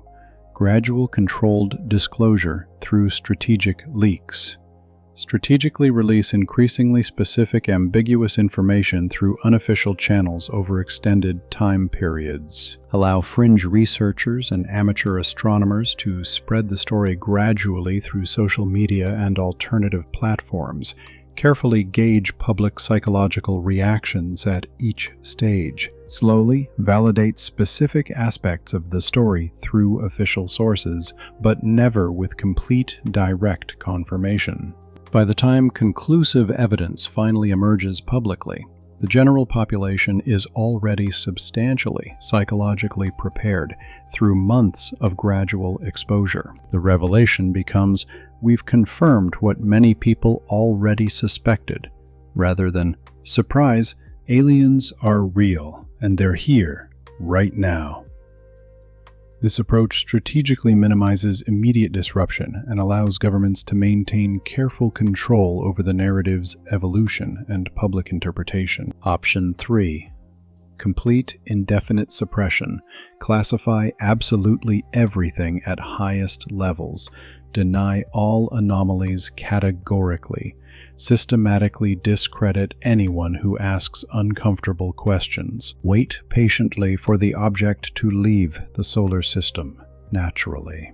Then memory hole the entire incident through time and bureaucratic obscurity. This strategy only works if the object cooperates by not doing anything too overtly obvious that cannot be explained away. If 3i Atlas suddenly broadcasts clear messages in multiple human languages, or deliberately parks itself in stable Earth orbit, complete suppression becomes physically impossible. We appear to be currently experiencing Option 2, gradual, controlled disclosure through strategic leaks and carefully managed information flow.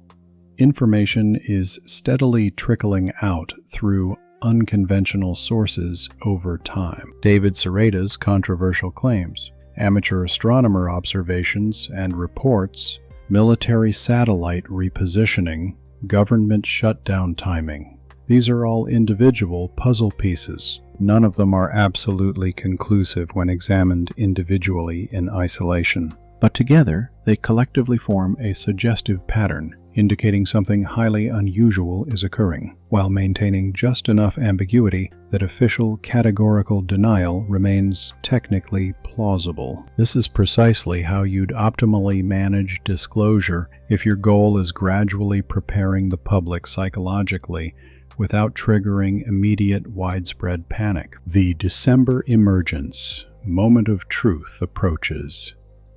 I-Atlas will emerge from behind the sun into observable space sometime in late November or early December 2025, depending on precise orbital mechanics and local observation conditions. When it does finally emerge, we'll have a brief but critical window, possibly just days or a few weeks maximum, to observe it carefully before it moves too far from Earth for any detailed imaging with available instruments. This represents the absolute moment of truth. If 3i Atlas behaves exactly like a normal comet should, developing a proper visible tail, showing expected outgassing patterns, following a purely ballistic gravitational trajectory with no anomalies, then all the exotic theories collapse immediately. It's just an unusually weird comet, and the various anomalies were measurement errors,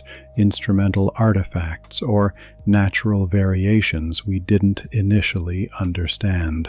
But if it continues exhibiting the same anomalies we've already documented, or reveals entirely new unexplained characteristics, if it demonstrably maneuvers, transmits additional mathematical signals, visibly deploys smaller sub-objects, or does literally anything that cannot be explained through natural processes, then we face a serious problem. Either we finally admit we're observing something artificial, or we engage in increasingly elaborate, convoluted rationalization to desperately maintain the "it's definitely natural" hypothesis against mounting contrary evidence. What specific observations would indicate artificiality?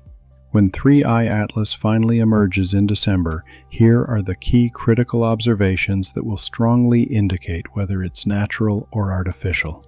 1. Trajectory deviations. Any observable course changes or velocity alterations that cannot be adequately explained by normal outgassing forces or gravitational perturbations from known bodies. 2. Structured light signatures. Repeated Fibonacci pulse sequences or any other structured mathematical light patterns that strongly suggest deliberate transmission rather than random variation. 3. Geometric structural features. If high-resolution imaging reveals clear geometric shapes, straight edges, right angles, symmetrical components, regular panel structures, anything blatantly inconsistent with random natural object formation. 4. Deployed subobjects. Detection of smaller, distinct objects separating from the main body, especially if they demonstrate independent maneuvering capability. 5. Anomalous electromagnetic emissions. Radio signals, unusual infrared signatures, or other electromagnetic activity significantly beyond what natural cometary outgassing processes would produce. 6. Rotation anomalies. Measurable changes in the precisely stable 16.16-hour rotation period, or evidence of active attitude stabilization, suggesting internal control mechanisms. Amateur astronomers worldwide are actively organizing coordinated observation campaigns right now.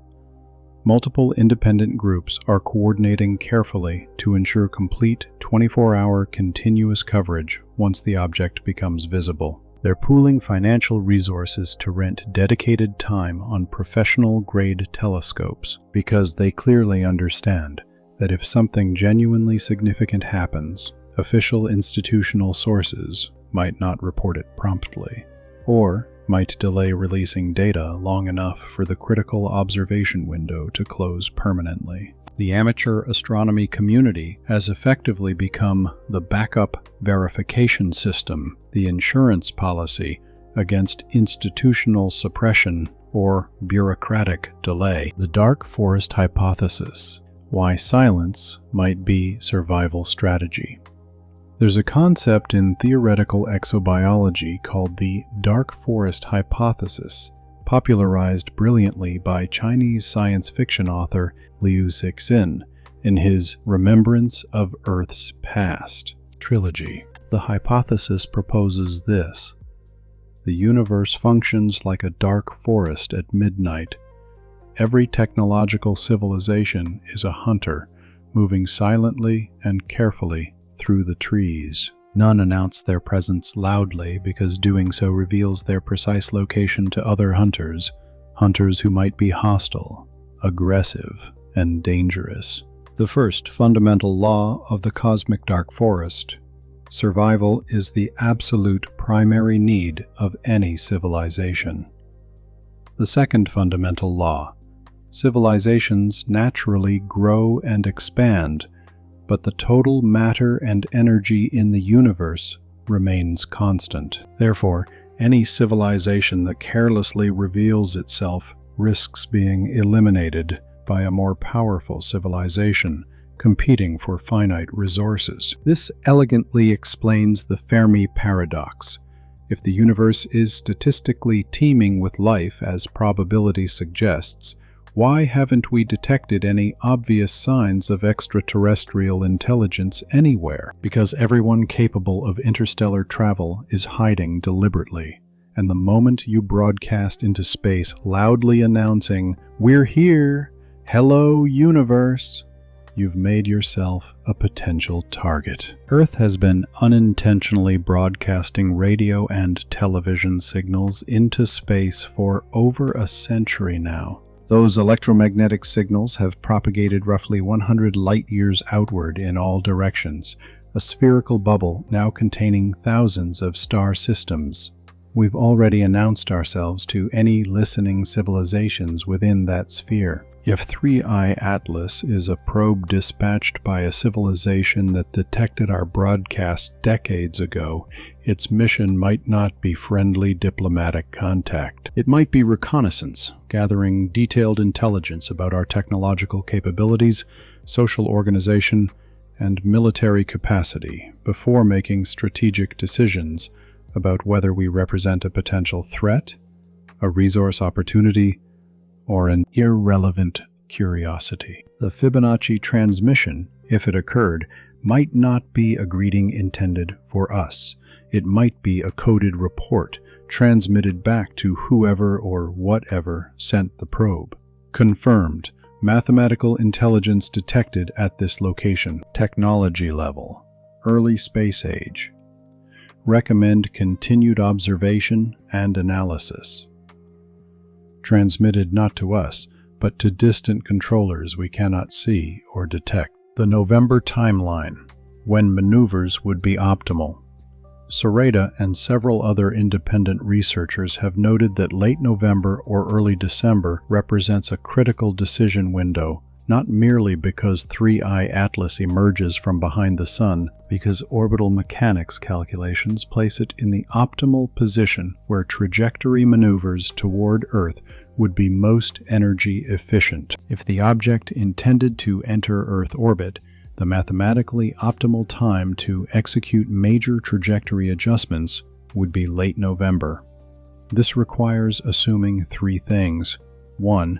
The object possesses functional propulsion capability. 2. It has strategic reasons to enter Earth orbit. 3. Its mission profile includes potential direct interaction with Earth. These are all enormous assumptions, but let's follow the logic through carefully. Any probe traveling from another star system would necessarily have strictly limited fuel or energy reserves, even assuming exotic advanced propulsion technologies. Even if it uses sophisticated systems like solar sails, ion drives, or theoretical fusion engines, any significant maneuvering requires substantial energy expenditure. The most energy-efficient trajectory approach is utilizing gravitational assists from planets combined with precise timing so minimal correction burns are needed. 3I Atlas passed extremely close to Mars in early October. If it deliberately used Mars's substantial gravity well to adjust velocity and angle, it could be methodically setting up for an Earth intercept trajectory in December or January, with minimal additional energy expenditure required. The fact that its observed trajectory anomalies positioned it almost optimally relative to both Earth and Mars simultaneously suggests either extraordinary coincidence of almost unbelievable proportions, deliberate trajectory planning, and execution. If deliberate, then whoever or whatever is controlling it has been meticulously planning this specific trajectory for years or possibly decades, calculating precise gravitational assists, timing the arrival perfectly, positioning for maximum, scientific observation, and potential interaction opportunities. What happens if it actually enters Earth orbit? Let's carefully game this scenario out in detail. Hypothetical scenario. In early December, 3I Atlas executes a clearly observable maneuver that mainstream astronomy simply cannot explain through any natural process. It demonstrably adjusts course toward Earth and, by mid-December, successfully enters a stable orbit at approximately 250,000 miles altitude, just beyond the Moon's orbital distance. How would humanity collectively respond? Week 1. Denial and heated debate. Initial observations are immediately dismissed as measurement errors or instrumental malfunctions. It's just unusual outgassing causing apparent trajectory deviations. Amateur astronomers reporting the observations are accused of misinterpreting data or making rookie mistakes. But as more independent professional observers confirm the maneuver with their own instruments, categorical denial becomes completely untenable.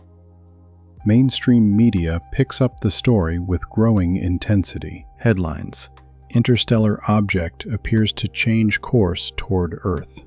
Scientists engage in intense public debates about whether natural processes could possibly explain the observations. Multiple competing hypotheses are hastily proposed, unusual asymmetric outgassing patterns, gravitational interaction with previously undetected small bodies, systematic instrument calibration errors affecting multiple independent facilities.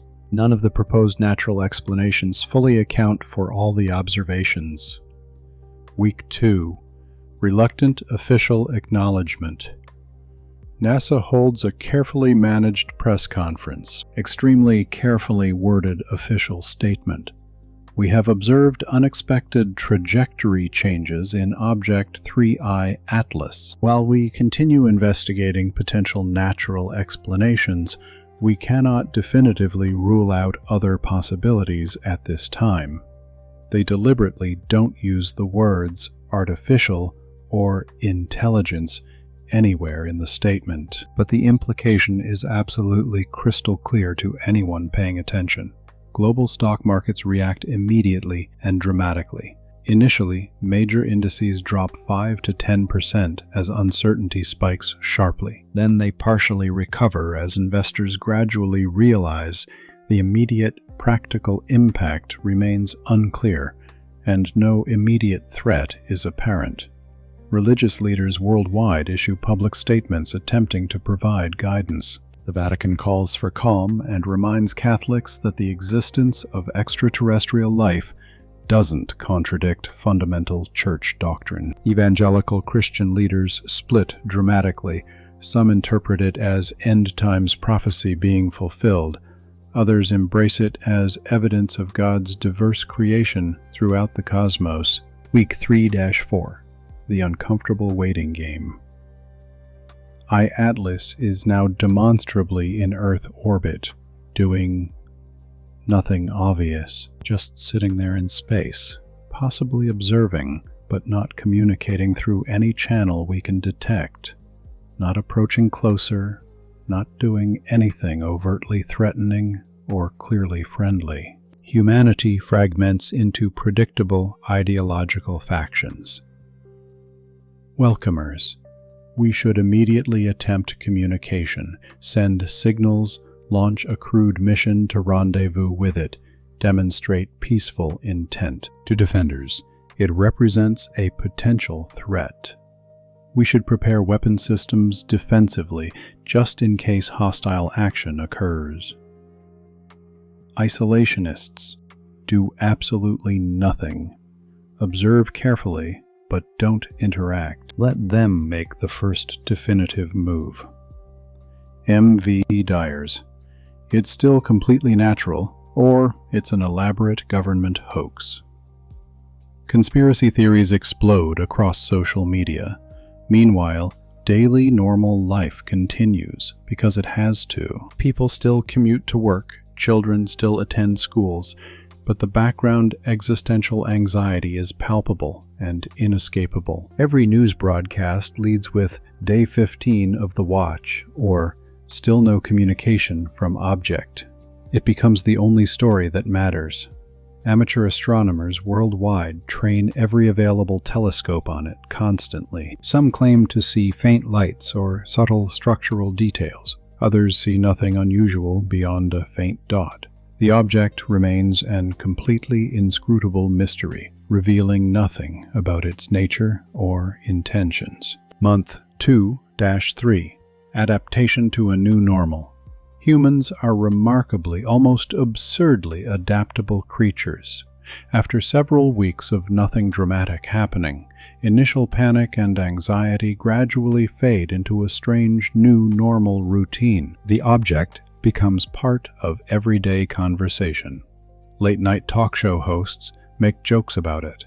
Marketing companies use it in advertising campaigns. It's simultaneously the most significant event in all human history and somehow just background noise in daily life. Scientific missions are formally proposed. Send a probe to investigate up close with instruments and cameras, but international disagreement immediately stalls planning indefinitely. Which nation leads the mission? Who controls the data? What if approaching it triggers hostile response? Meanwhile, 3I Atlas continues silently orbiting Earth, doing whatever it's doing. Is it studying us in detail, waiting patiently for something specific, malfunctioning? We simply don't know. And profound uncertainty is psychologically worse than clear danger because you cannot effectively plan for undefined threats. Alternative scenarios, stranger than we imagined. Everything discussed so far assumes that if 3I Atlas is artificial, it represents a probe sent by an extraterrestrial civilization. But there are genuinely stranger possibilities worth seriously considering. Scenario 1. Time traveler from our own future. What if 3I Atlas isn't from another star system at all?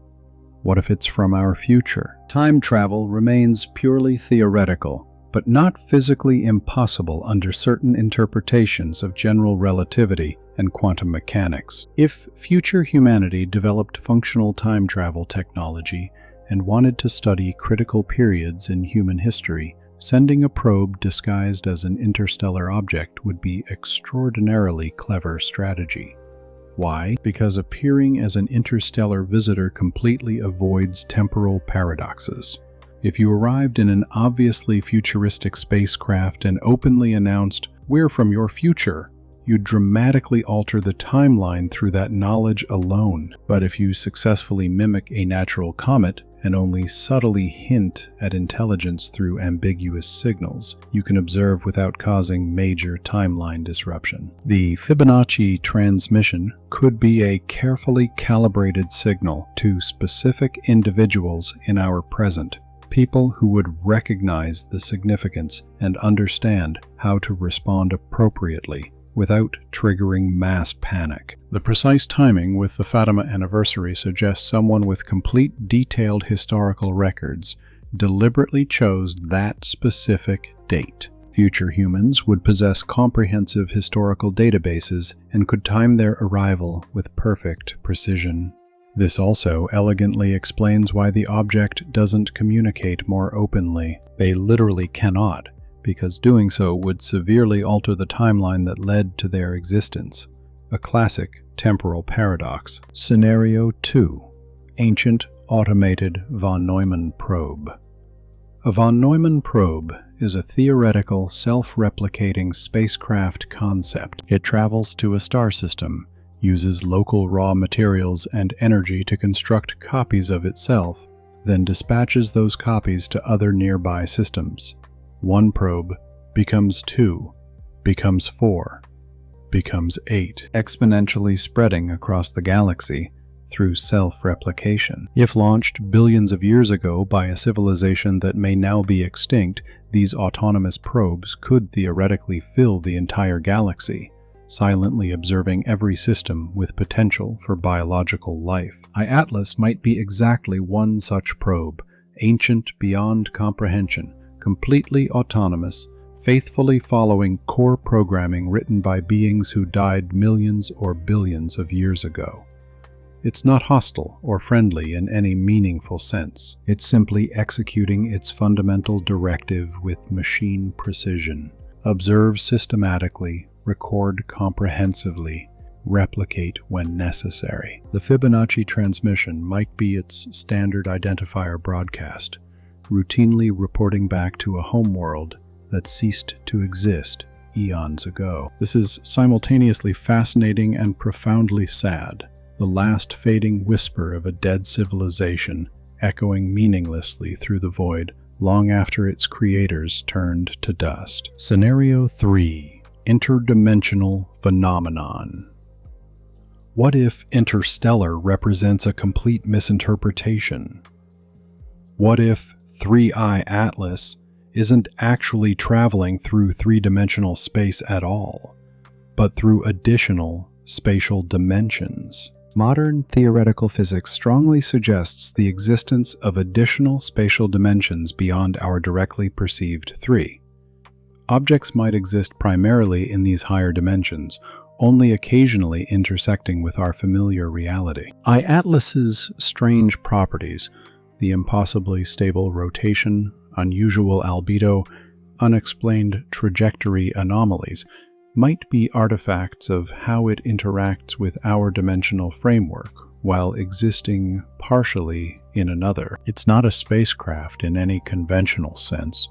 It's a phenomenon, something bleeding through temporarily from elsewhere, briefly visible in our reality before returning to its native dimensionality where we cannot follow or observe. This would elegantly explain why it doesn't behave entirely like normal matter, because it's fundamentally not entirely composed of matter as we understand it.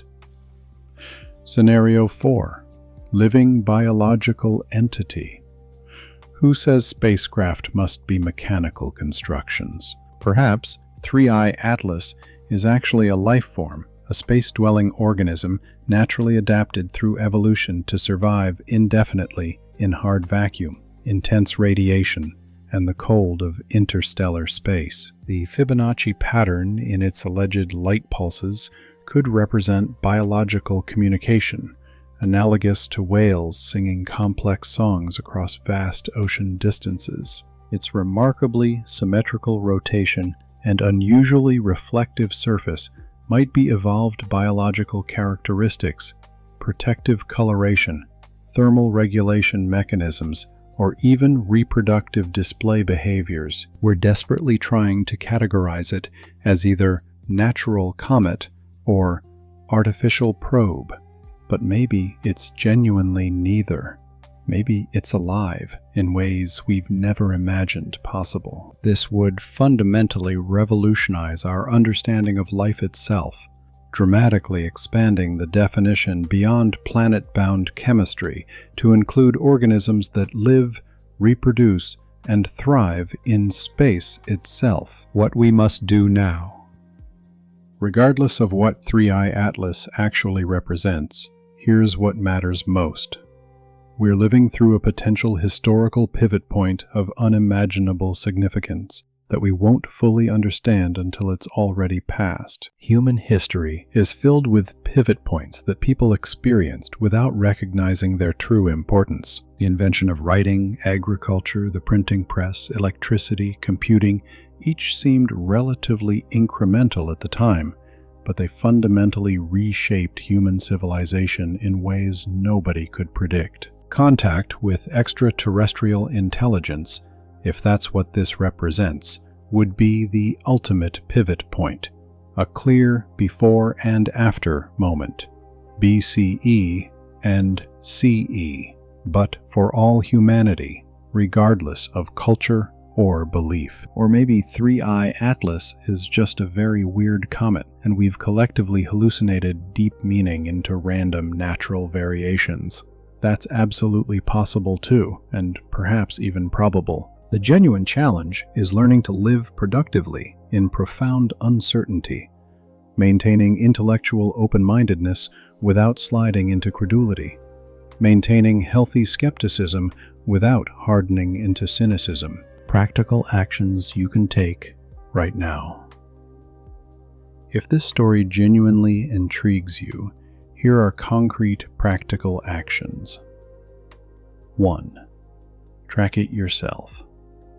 Download free astronomy software like Stellarium or Sky Safari. Learn precisely where 3I Atlas will be positioned when it emerges in December. If you have any access to a telescope, observe it personally.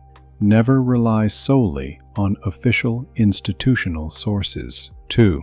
Document everything systematically. Screenshot articles, download papers immediately, archive videos. Information has a disturbing way of disappearing when it becomes politically or institutionally inconvenient. The Internet Archive, archive.org, is your best friend here. 3. Stay rigorously rational. The truth is almost certainly stranger than we can currently imagine, but it's also probably less immediately dramatic than the wildest speculative theories suggest. Avoid falling into either intellectual trap, dismissing everything reflexively or believing everything uncritically. 4. Connect with communities. Join active amateur astronomy communities. Reddit's r/astronomy, specialized astronomy forums, Discord servers specifically dedicated to tracking 3i Atlas. Share observations, compare analytical notes, collaborate internationally. 5. Prepare mentally and emotionally. If genuine disclosure happens, if we definitively confirm we're not alone in the universe, it will be profoundly psychologically destabilizing for many people worldwide. Think through carefully how you would react. Discuss possibilities with friends and family. Normalize the concept gradually so it's not a complete existential shock if it happens. 6. Demand institutional transparency. Contact your elected representatives. Demand that space agencies release all data publicly and promptly. Classified military observation of space objects should be strictly limited to genuine immediate threats, not routinely used to suppress legitimate scientific discovery. The countdown to truth, late November, early December 2025. 3. Atlas emerges from behind the sun into observable space. That's when we'll finally know something definitive. Either it's an unusual but ultimately natural comet and normal life continues largely unchanged. Or it's something else entirely, and literally everything changes forever. I'll be watching intensely. So will millions of others worldwide, amateur astronomers, professional scientists, ordinary people who simply sense that something genuinely unprecedented is unfolding right now. We'll discover together what happens next. Stay intensely curious. Stay appropriately skeptical. Stay mentally ready.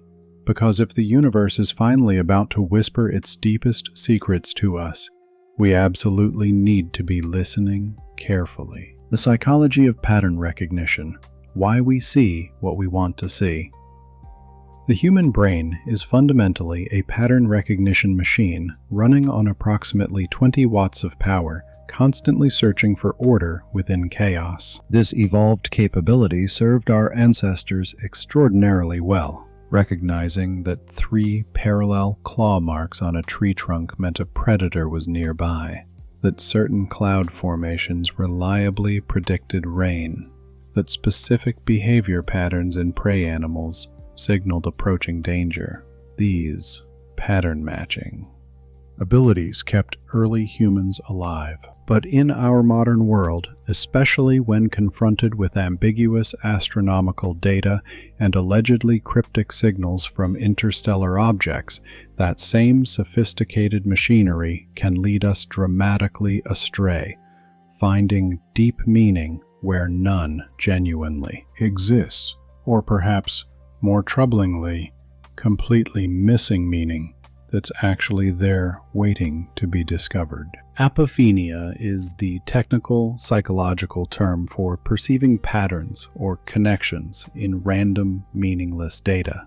It's not a cognitive disorder or mental illness. It's actually a fundamental feature of normal human cognition. The neurological threshold for pattern detection is calibrated surprisingly low because false positives, perceiving a threat that isn't actually there, are evolutionarily far less costly than false negatives, missing a genuine threat that is there. Get startled by wind rustling grass 100 times, you survive perfectly fine. Ignore the one single time it's actually a lion stalking you, you don't survive to pass on your genes. This fundamental asymmetry profoundly shapes human perception. We're naturally biased toward detecting agency, intention, and meaningful structure, even when what we're actually observing is pure random noise. The Fibonacci sequence triggers this deep pattern recognition response particularly strongly because it genuinely appears throughout observable nature with remarkable frequency. Sunflowers, pine cones, nautilus shells, spiral galaxy arms, they all exhibit Fibonacci spirals or golden ratio proportions through natural growth processes. When David Sarita claims 3i Atlas transmitted the numbers 5, 8, 13, the Fibonacci sequence, it resonates powerfully because those numbers feel inherently special rather than arbitrary. They're not random. They emerge from an elegantly simple recursive rule. Each number equals the sum of the previous two. And that deceptively simple rule generates a sequence that mathematically approximates phi as you progress further. The fact that nature repeatedly uses this specific pattern strongly suggests it represents a mathematically optimal solution to certain growth, packing, and efficiency problems that arise across completely different physical systems. But here's the psychological trap. Once you start actively looking for Fibonacci numbers, you'll find them seemingly everywhere, even in places where they're purely coincidental with no causal significance whatsoever. The confirmation bias trap. Our human visual and cognitive systems are particularly susceptible to confirmation bias. Show someone a natural spiral and ask if it matches the golden ratio. They'll typically say yes, even if the actual ratio is off by 10% or more. We unconsciously round toward whatever pattern we're expecting to find. Sarita has developed a comprehensive framework where Fibonacci numbers and phi relationships are fundamentally meaningful. When 3i Atlas's rotation period mathematically works out to a significant number, 969 minutes equals Methuselah's age, that confirms and validates the framework. When other measurements don't fit as cleanly, they're either ignored entirely or explained away through additional layers of interpretation. The exact same psychological mechanism applies to the Fátima connection. October 13th is historically significant. Yes, the miracle of the sun in 1917 was genuinely witnessed by tens of thousands of people. But October 13th is also, objectively speaking, just another calendar date among 365 possibilities. If 3i Atlas had reached a key orbital milestone on October 14th or October 12th instead, someone would have inevitably found a different historically significant event to connect it to. There are enough significant historical events scattered throughout human history that virtually any given date can be meaningfully linked to something important if you search diligently enough. Religious significance and arbitrary calendars. Religious significance represents another powerful pattern overlay. The fact that perihelion occurs near the date traditionally associated with Prophet Muhammad's birth, that the object will be positioned at Great Pyramid angle relative to Earth on Christmas Day. These alignments are genuinely striking if you assign cosmic importance to religious events in human calendar systems. But from a purely secular astronomical perspective, they're mathematical coincidences. Earth's calendar system is entirely arbitrary, a human cultural construct. We could have defined our year to start at a completely different point, divided it into different month lengths, and absolutely none of the actual celestial mechanics would change even slightly. The perceived synchronicity exists only because we've imposed a human timekeeping system onto the cosmos and are now surprised when cosmic events occasionally line up with our culturally significant holidays. Yet, and this is where the analysis becomes genuinely interesting, if an intelligence genuinely wanted to communicate effectively with humanity, and thoroughly understood our cultural frameworks, deliberately using our calendar systems and our religious symbolism would be extraordinarily effective strategy. It would bypass scientific gatekeepers entirely and speak directly to the part of human psychology that naturally responds to meaning, narrative, and symbolism. A radio signal, precisely at 1420 megahertz, the hydrogen line, is scientifically elegant and mathematically sophisticated, but emotionally inert and cold. A visual apparition occurring on Christmas Day at Great Pyramid angle is scientifically ambiguous, but emotionally overwhelming and unforgettable. If the strategic goal is to be noticed, remembered, and to spark immediate action, the latter approach works far more effectively for most human audiences. The wildest conspiracy theories, from plausible to bizarre.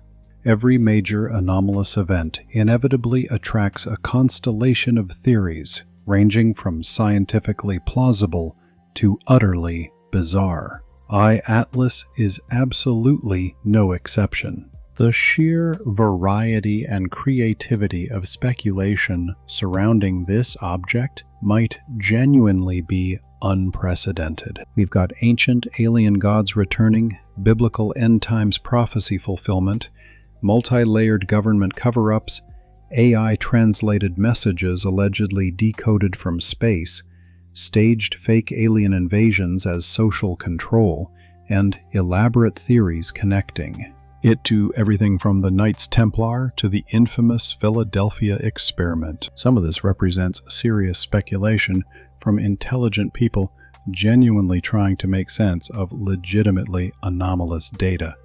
Some of it is creative fiction and storytelling, and some of it might, uncomfortably, touch on truths stranger than dismissive mainstream consensus is willing to seriously consider. The Chilean scientists' alleged decoded message.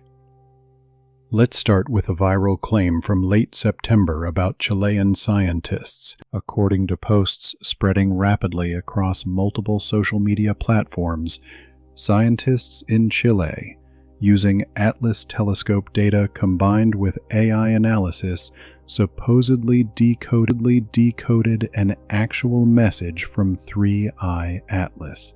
The message, when allegedly translated, read, "We're on our way. We've been watching you. Don't be afraid. We're going to be there soon." The posts also claimed the probe is already in direct communication with senior global leadership, communication deliberately not shared with the general public. This spread like wildfire. Thousands of shares, dozens of breathless YouTube videos, sensational headlines everywhere. It's almost certainly completely false.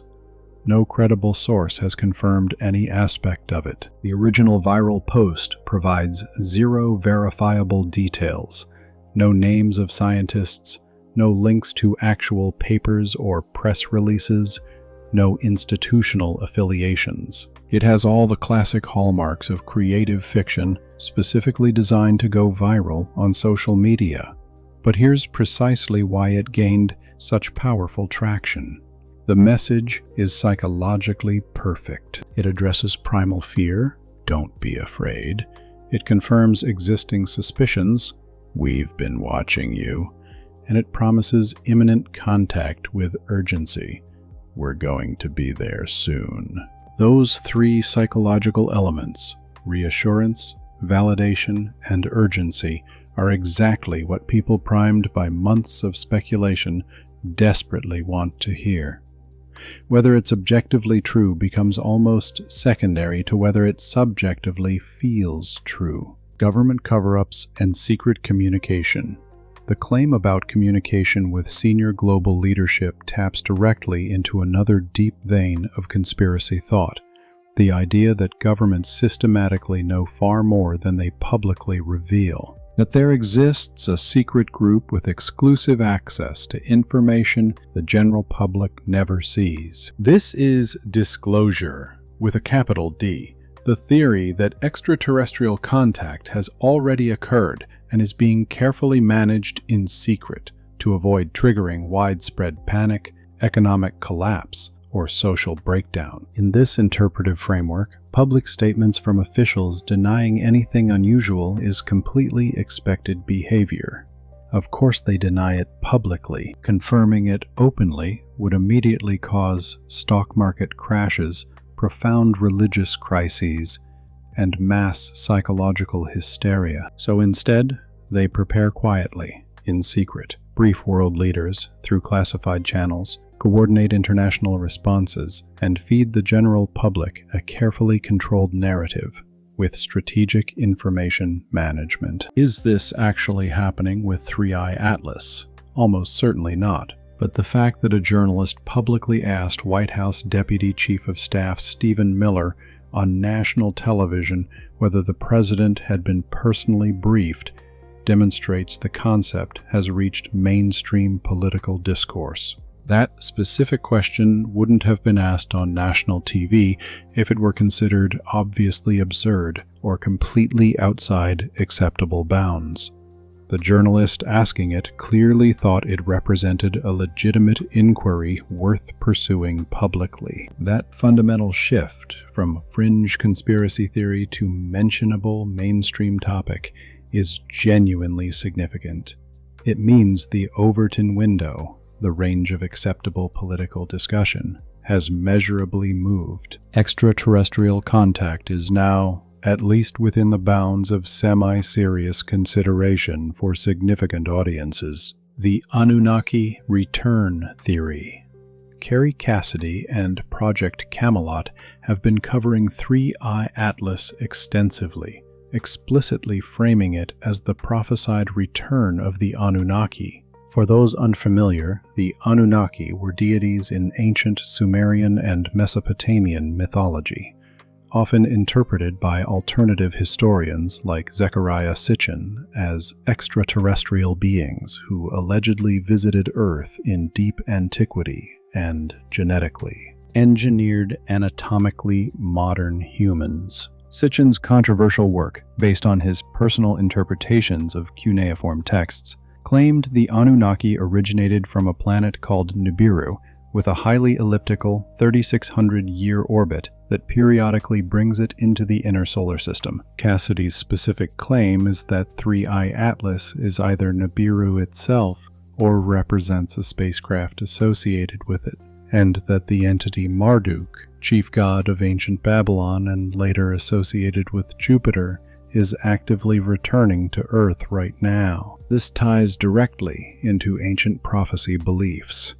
The idea that ancient religious and mythological texts accurately predicted this return, and that we're now collectively witnessing these prophecies being fulfilled in real time. David Sarita's mathematical analysis gets cited as supporting evidence. The orbital harmonics, the phi relationships, the biblical numerology, all of it supposedly confirms that 3I Atlas is following a predetermined course that was known to advanced ancient civilizations. From a pure mythological storytelling standpoint, it's an extraordinarily rich and compelling narrative. From an evidential scientific standpoint, it's multiple layers of speculation stacked precariously on top of more speculation. The mothership hypothesis. The alien mothership carrying Gardner probes theory represents a more scientifically refined version of the panspermia hypothesis. Instead of accidental distribution of organic molecules through random processes, this theory proposes intentional, directed seeding of life. In this scenario, 3I Atlas arrives, strategically deploys smaller autonomous probes. Those probes land on suitable planets and moons, and they either plant life directly or systematically prepare planetary environments for future habitation by the home civilization. Avi Loeb's paper mentioned the theoretical possibility of 3I Atlas behaving like a dandelion, dispersing seeds, a cosmic flower spreading genetic information and life across star systems through deliberate strategy. This actually isn't quite as far-fetched as it initially sounds. If an advanced civilization wanted to expand territorially but couldn't develop relativistic speed travel, sending automated Gardner probes makes strategic sense. They travel relatively slowly, taking centuries or millennia to reach target systems. But once there, they terraform, seed with life, and systematically prepare worlds. By the time the originating civilization eventually develops faster propulsion technology, the newly seeded worlds are already mature and ready for colonization or contact. It's a genuine long-game civilizational strategy. Whether any actual civilization would commit to such an extraordinarily patient plan, given the immense timescales and inherent uncertainties, is highly debatable, but it's technically achievable with technology only moderately beyond our current capabilities. Project Bluebeam, the ultimate false flag.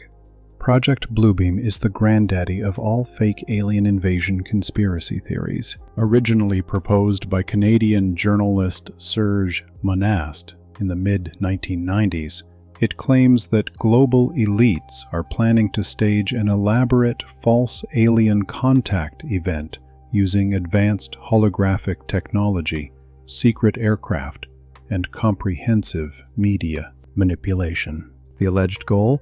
Create a common external threat that psychologically justifies establishing world government, centralized authoritarian control, and systematic suppression of individual freedoms through manufactured crisis. In the Bluebeam scenario, 3i Atlas would be part of the elaborate setup, a real physical object, but one whose true nature is being deliberately misrepresented to psychologically prepare the public for a completely staged reveal. When the fake aliens appear using holographic projection technology, people will believe it's genuine because they've been primed through months of speculation about 3i Atlas. This theory requires an almost omnipotent level of coordination among global powers, which seems implausible given how fractious and competitive international relations demonstrably are. But it psychologically resonates because it provides explanatory frameworks for apparent anomalies. Why are governments being evasive about 3i Atlas? Because they're managing the narrative for Bluebeam. Why is critical data being delayed? To allow time for fabrication and stage management. Any contradictory evidence can be incorporated. Real anomalies are part of the script. Lack of anomalies means the script is working perfectly. It's a completely closed logical loop that can accommodate any evidence. Spectroscopy anomalies, the nickel without iron mystery. Let's return to actual observable science, the spectroscopic data that even mainstream astronomers admit is genuinely strange. Start with the anti-solar tail, the mysterious tail extending toward the sun rather than away from it. Normal comets have tails pointing away from the sun without exception. This occurs because solar radiation pressure physically pushes lighter dust and gas particles outward, creating the classic streaming appearance we associate with comets.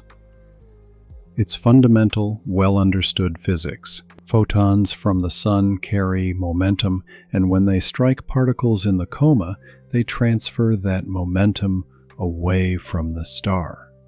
Every single comet observed throughout all of human history has followed this pattern, until 3i Atlas. Images from the W.M. Keck Observatory taken on August 24, 2025, show something completely different, a faint but definite tail extending in the direction of the sun, not away from it.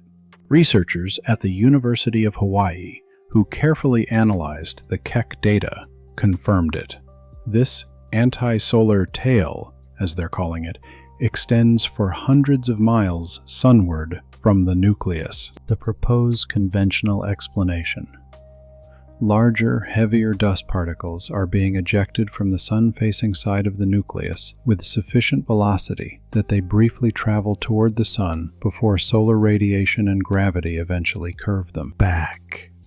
This is theoretically possible. The physics technically works barely, but it requires assuming an ejection mechanism far more powerful than what we observe in normal comet outgassing, the nickel emission mystery. Then there's the profoundly strange issue of what's actually being ejected. Spectroscopic analysis from the Keck Cosmic Web Imager revealed prominent nickel emission lines, strong, clear, completely unmistakable spectral signatures. Nickel itself is not particularly rare in comets. What's extraordinarily rare, essentially unprecedented, is detecting strong nickel emissions without corresponding iron signatures. These two elements form together through stellar nucleosynthesis and generally exist in highly predictable, consistent ratios throughout the universe. When you detect nickel spectral lines in a comet, you absolutely expect to see iron lines as well. Basic astrophysics and cosmochemistry. 3I Atlas shows clear nickel signatures. No detectable iron. None whatsoever. Avi Loeb was immediately quick to point out the profound significance. The only known process that produces pure nickel emissions without accompanying iron is the carbonyl refining pathway used in industrial nickel purification here on Earth. Nickel tetracarbonyl, nickel CO4, is a toxic compound used in electroplating and metallurgy. It forms when pure nickel reacts with carbon monoxide under specific controlled conditions. The process was discovered by chemist Ludwig Mond in the 1880s and revolutionized industrial metal purification. Finding that exact chemical signature in a comet from another star system is, to put it extraordinarily mildly, completely unexpected and demands explanation. The research team that published the Keck findings suggested that a natural carbonyl reaction might possibly be occurring near the nucleus of 3I Atlas. Carbon monoxide is definitely present. We know that from James Webb Space Telescope observations. If conditions are precisely right, perhaps nickel in the nucleus is naturally reacting with that carbon monoxide to form nickel carbonyl compounds that then photodissociate in intense sunlight, releasing pure gaseous nickel into the coma. It's chemically plausible in a narrow theoretical sense, but the extreme specificity of conditions required makes it an exceptionally narrow explanation for a profoundly strange observation. Spatial distribution patterns. The spatial distribution adds yet another puzzling wrinkle. The nickel emission extends to approximately 370 miles from the nucleus. Cyanide extends to roughly 520 miles. Both form distinctly structured plumes with clear, sharp boundaries, not the diffuse, gradual fade you'd normally expect from random, chaotic outgassing processes. The fact that these two different chemical species have measurably different scale lengths strongly suggests they're being produced or released through fundamentally different mechanisms, or from distinctly different locations on the nuclear surface. That kind of organized structure implies heterogeneity in surface composition or activity, possible in natural bodies, but unusual in its precision and consistency. Conclusion. Living in the uncertainty. We find ourselves in a genuinely unique historical moment, simultaneously knowing too much to dismiss 3I Atlas as simply another unremarkable comet, yet knowing far too little to draw any definitive conclusions about what it actually represents. The observable facts are these. Confirmed anomalies. Impossibly stable 16.16-hour rotation period, 969.6 minutes. Smooth sinusoidal light curve suggesting high symmetry.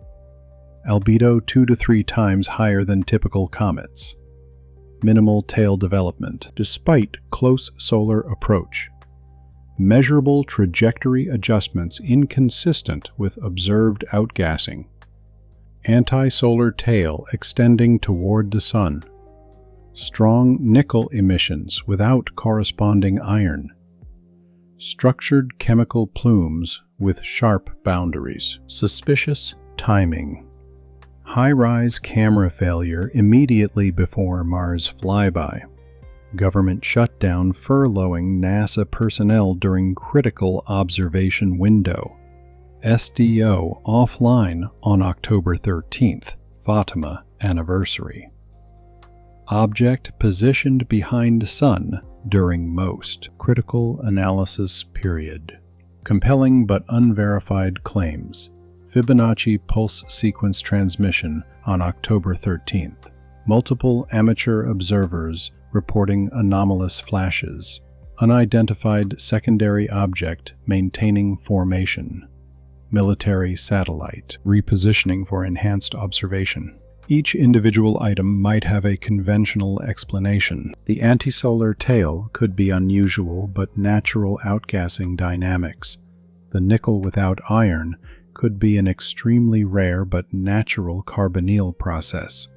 The camera failures could be genuinely coincidental equipment problems and budget timing. But the cumulative weight of these anomalies, all occurring simultaneously around the same object at the same historical moment, becomes increasingly difficult to dismiss as pure coincidence. The three primary hypotheses. Hypothesis 1.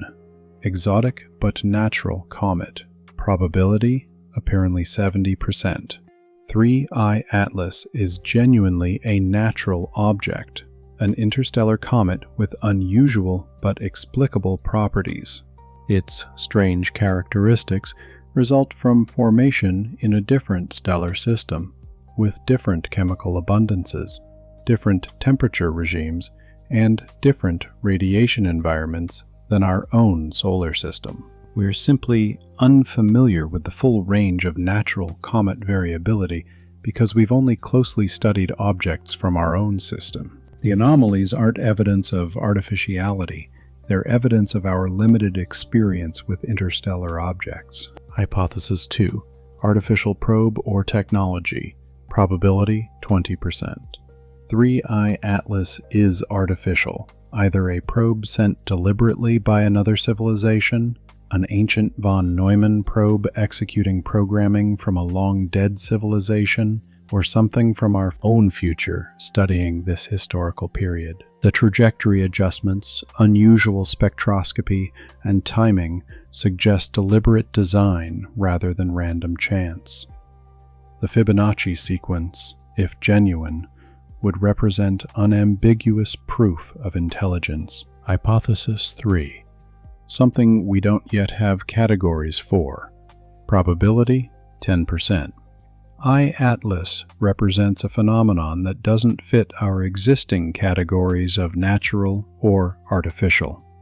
Perhaps it's a biological entity adapted to space. Perhaps it exists partially in higher dimensions we cannot directly observe. Perhaps it's a manifestation of physical processes we haven't yet discovered.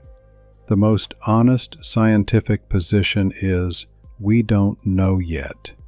And that's acceptable. Living in uncertainty, maintaining multiple competing hypotheses, updating probability estimates as new evidence arrives. This represents intellectual maturity rather than weakness. What happens next, late November through December 2025, will be absolutely critical. When 3I Atlas emerges from behind the sun, we'll finally see it directly again, with all our instruments pointed at it. If it continues on a purely ballistic trajectory, with no further anomalies, Hypothesis 1 becomes dominant, and life continues largely unchanged. If it demonstrates clear maneuvering, deploys visible sub-objects, or transmits additional structured signals that independent observers can verify, then everything changes.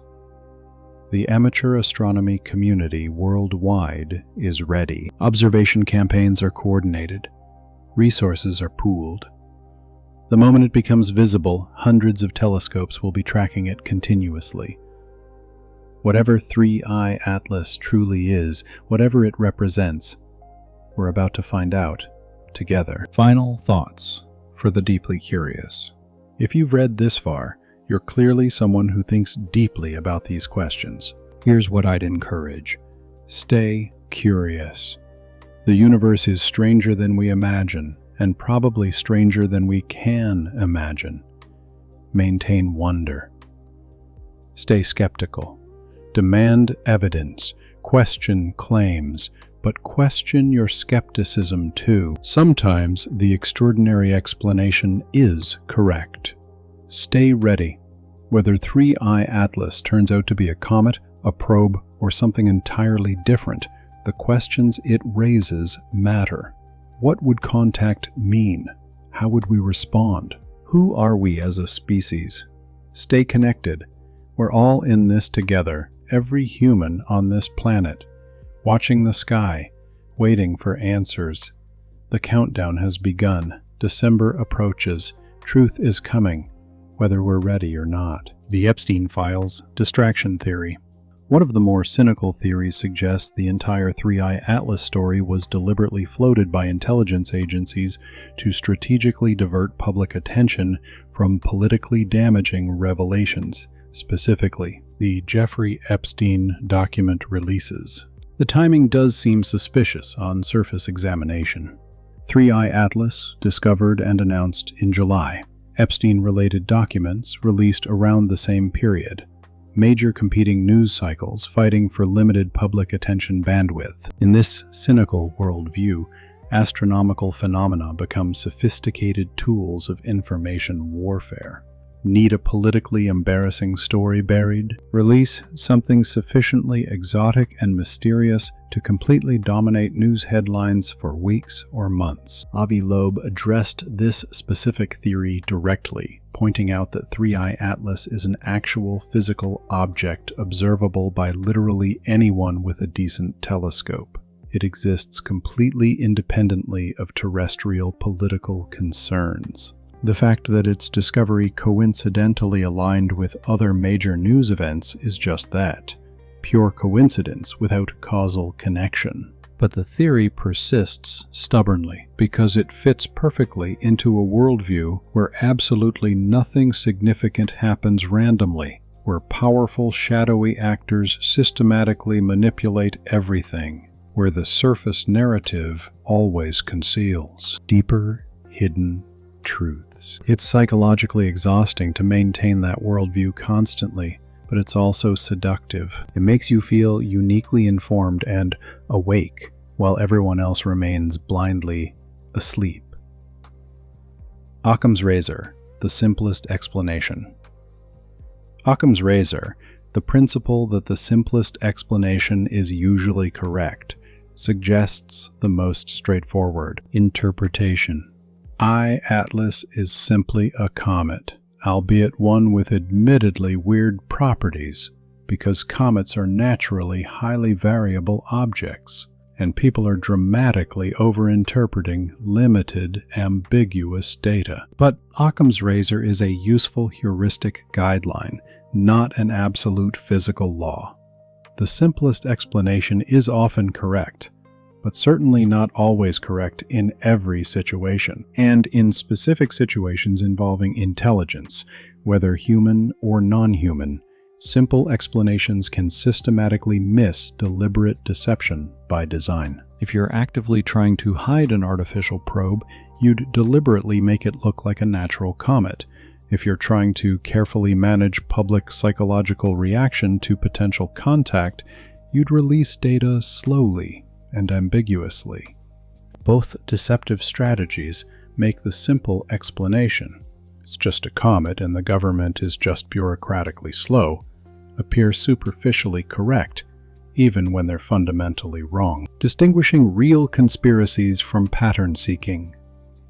The genuine difficulty lies in reliably distinguishing authentic conspiracies from mere pattern seeking in random noise. Some conspiracies are absolutely demonstrably real. MKUltra, Watergate, the Tuskegee experiments. These horrific events actually happened. Governments and powerful organizations do coordinate activities in secret, systematically manipulate information flows, and deliberately lie to populations. But simultaneously, the vast majority of proposed conspiracy theories are simply wrong, mistaking correlation for causation, finding patterns in randomness, building elaborate explanatory frameworks on foundations of misunderstood data. The intellectual challenge is developing reliable cognitive filters that successfully catch genuine conspiracies without falling prey to false pattern recognition. This requires maintaining skepticism in both directions simultaneously, skeptical of official institutional narratives, but equally skeptical of alternative counter-narratives. Most people instinctively pick one side and stick with it rigidly, either trust authorities reflexively always, or distrust authorities reflexively always. Neither simplistic strategy is genuinely optimal for discovering truth. The optimal strategy, probabilistic thinking with 3i Atlas, specifically, the intellectually optimal strategy is wait patiently for additional data while simultaneously entertaining multiple competing hypotheses with assigned probabilities. Here's a reasonable probability distribution based on current evidence. Natural comet with unusual properties, 70%. Artificial probe or technology, 20%. Exotic natural phenomenon we don't understand, 8%. Elaborate hoax or psychological operation, 2%. These aren't fixed, permanent assignments. They're starting points that should be updated continuously as new evidence arrives through Bayesian reasoning. If 3i Atlas demonstrates clear maneuvering capability that cannot be explained through any natural process, the artificial probe probability jumps dramatically to perhaps 80%. If it fragments naturally in a manner completely consistent with comet behavior, the natural comet probability rises to 99%. This probabilistic framework keeps your thinking intellectually flexible and responsive to evidence, without completely abandoning critical judgment or sliding into either extreme credulity or extreme closed-minded skepticism. And right now, with the object frustratingly hidden behind the sun and critical data systematically delayed or classified, maintaining that intellectual flexibility represents the most honest epistemic position anyone can hold. The November-December countdown. Collective anxiety manifests. The November-December invasion countdown phenomenon on Reddit and other platforms represents collective existential anxiety manifesting as a literal countdown clock to perceived revelation. Multiple discussion threads meticulously track remaining days until 3i Atlas emerges from behind the sun. The framing is consistently apocalyptic. Will it have maneuvered? Will it have deployed smaller probes? Will Earth be actively targeted? This psychological phenomenon is driven partly by Avi Loeb's mathematical calculations about potential Earth intercept trajectories and windows, and partly by the emotionally powerful dark forest framing that positions all unknown intelligences as potential existential threats. If 3i Atlas genuinely harbors hostile intentions, late November or early December represents when humanity would definitively discover this truth. The countdown creates communal psychological tension, a shared collective experience of waiting for dramatic revelation. Psychologically, this mirrors end times religious cults that predict specific calendar dates for apocalypse or rapture. When the predicted date inevitably passes without any dramatic incident, believers face cognitive dissonance and typically respond in predictable ways. Either they abandon the theory entirely, rare, or they rationalize extensively. The date calculation was slightly wrong, but the fundamental concept remains valid. Or, it did actually happen, but spiritually or dimensionally rather than physically in our observable reality.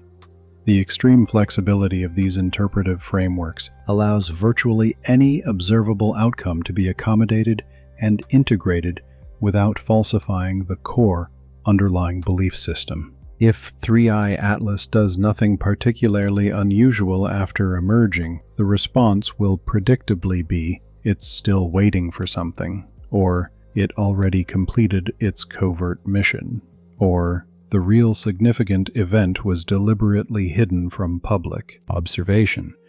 The theory becomes effectively unfalsifiable, which removes it entirely from legitimate scientific discourse, while paradoxically not diminishing its powerful psychological hold on believers. Mystery objects in Earth orbit. The recurring claim about mysterious, unidentified objects in Earth orbit not officially listed as spacecraft represents another manifestation of pattern finding in ambiguous data. Amateur astronomers using satellite tracking software do occasionally spot objects that aren't present in public satellite catalogs. This could represent classified military surveillance satellites, space debris fragments that haven't been comprehensively cataloged yet, or simple observational errors.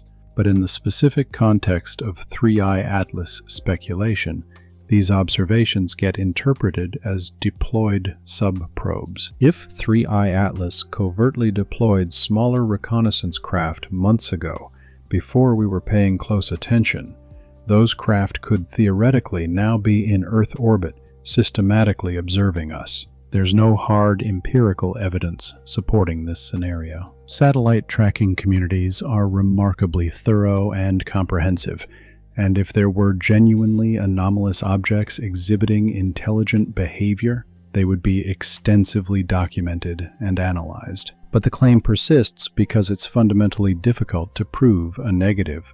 How exactly do you conclusively prove there isn't a cloaked stealth probe silently orbiting Earth? The Vandenberg Red Square UFO Connection. The Vandenberg Air Force Base Red Square UFO incident from October 14, 2003, precisely 22 years before the 2025 Fátima anniversary date, represents another numerological connection that some researchers have drawn.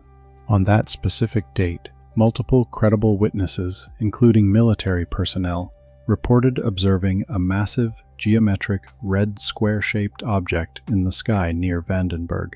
The incident was never officially explained through conventional channels. Connecting this 2003 event to 3I Atlas requires accepting that the same non-human intelligence has been operating in near-Earth space for decades, occasionally revealing itself deliberately, and that the 22-year temporal gap carries specific harmonic significance.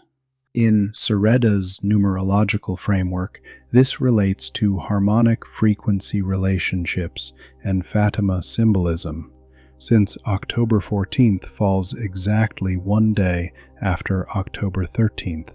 This represents numerology at its most flexible and accommodating. Virtually any two historical events can be meaningfully connected if you permit sufficient degrees of interpretive freedom in the connecting logic. But for people already deeply convinced there's a genuine pattern, each new discovered connection powerfully reinforces existing belief.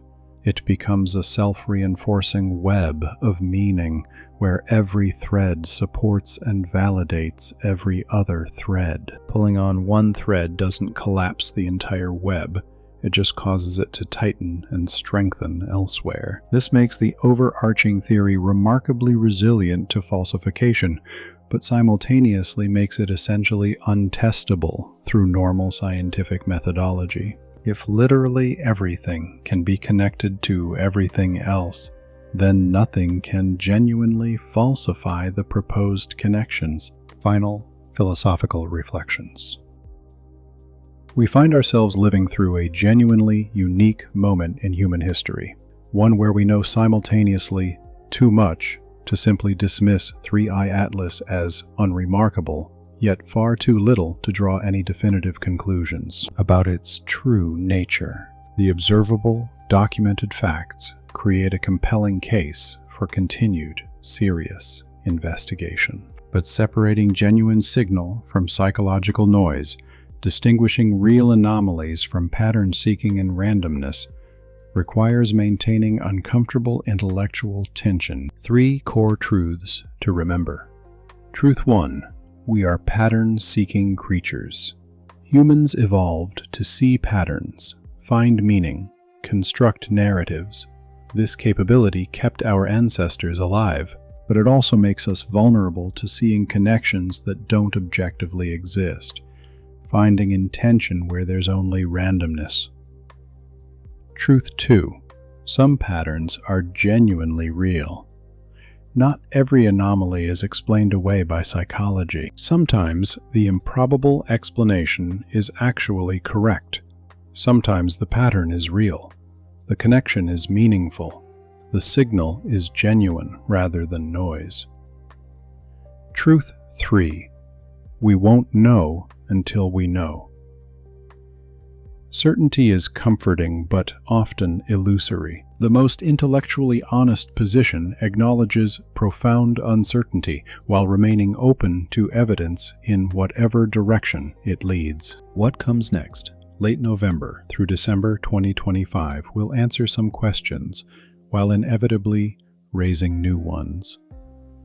When 3i Atlas emerges from behind the sun, we'll finally observe it directly with every available instrument pointed skyward. Either it continues on a purely gravitational trajectory, behaving exactly as natural comets should, confirming the majority scientific consensus, or it doesn't. And if it doesn't, if it maneuvers, if it deploys objects, if it transmits verifiable structured signals, then every assumption we've made about our cosmic solitude requires immediate, fundamental reevaluation. The amateur astronomy community worldwide stands ready. Observation campaigns are meticulously coordinated. Resources are pooled internationally. The moment 3i Atlas becomes visible again, hundreds of telescopes across every continent will track it continuously in real time. Whatever truth awaits, we'll discover it together. Every human on this planet, watching the same sky, asking the same profound questions about our place in an ancient cosmos we're only beginning to understand. Your personal action items. If you've read this far, you're clearly someone who thinks deeply and cares about these profound questions. Here's what you can actively do. 1. Stay intellectually curious. The universe is demonstrably stranger than we currently imagine, and quite possibly stranger than we can imagine given our cognitive limitations. Maintain childlike wonder. 2. Stay appropriately skeptical.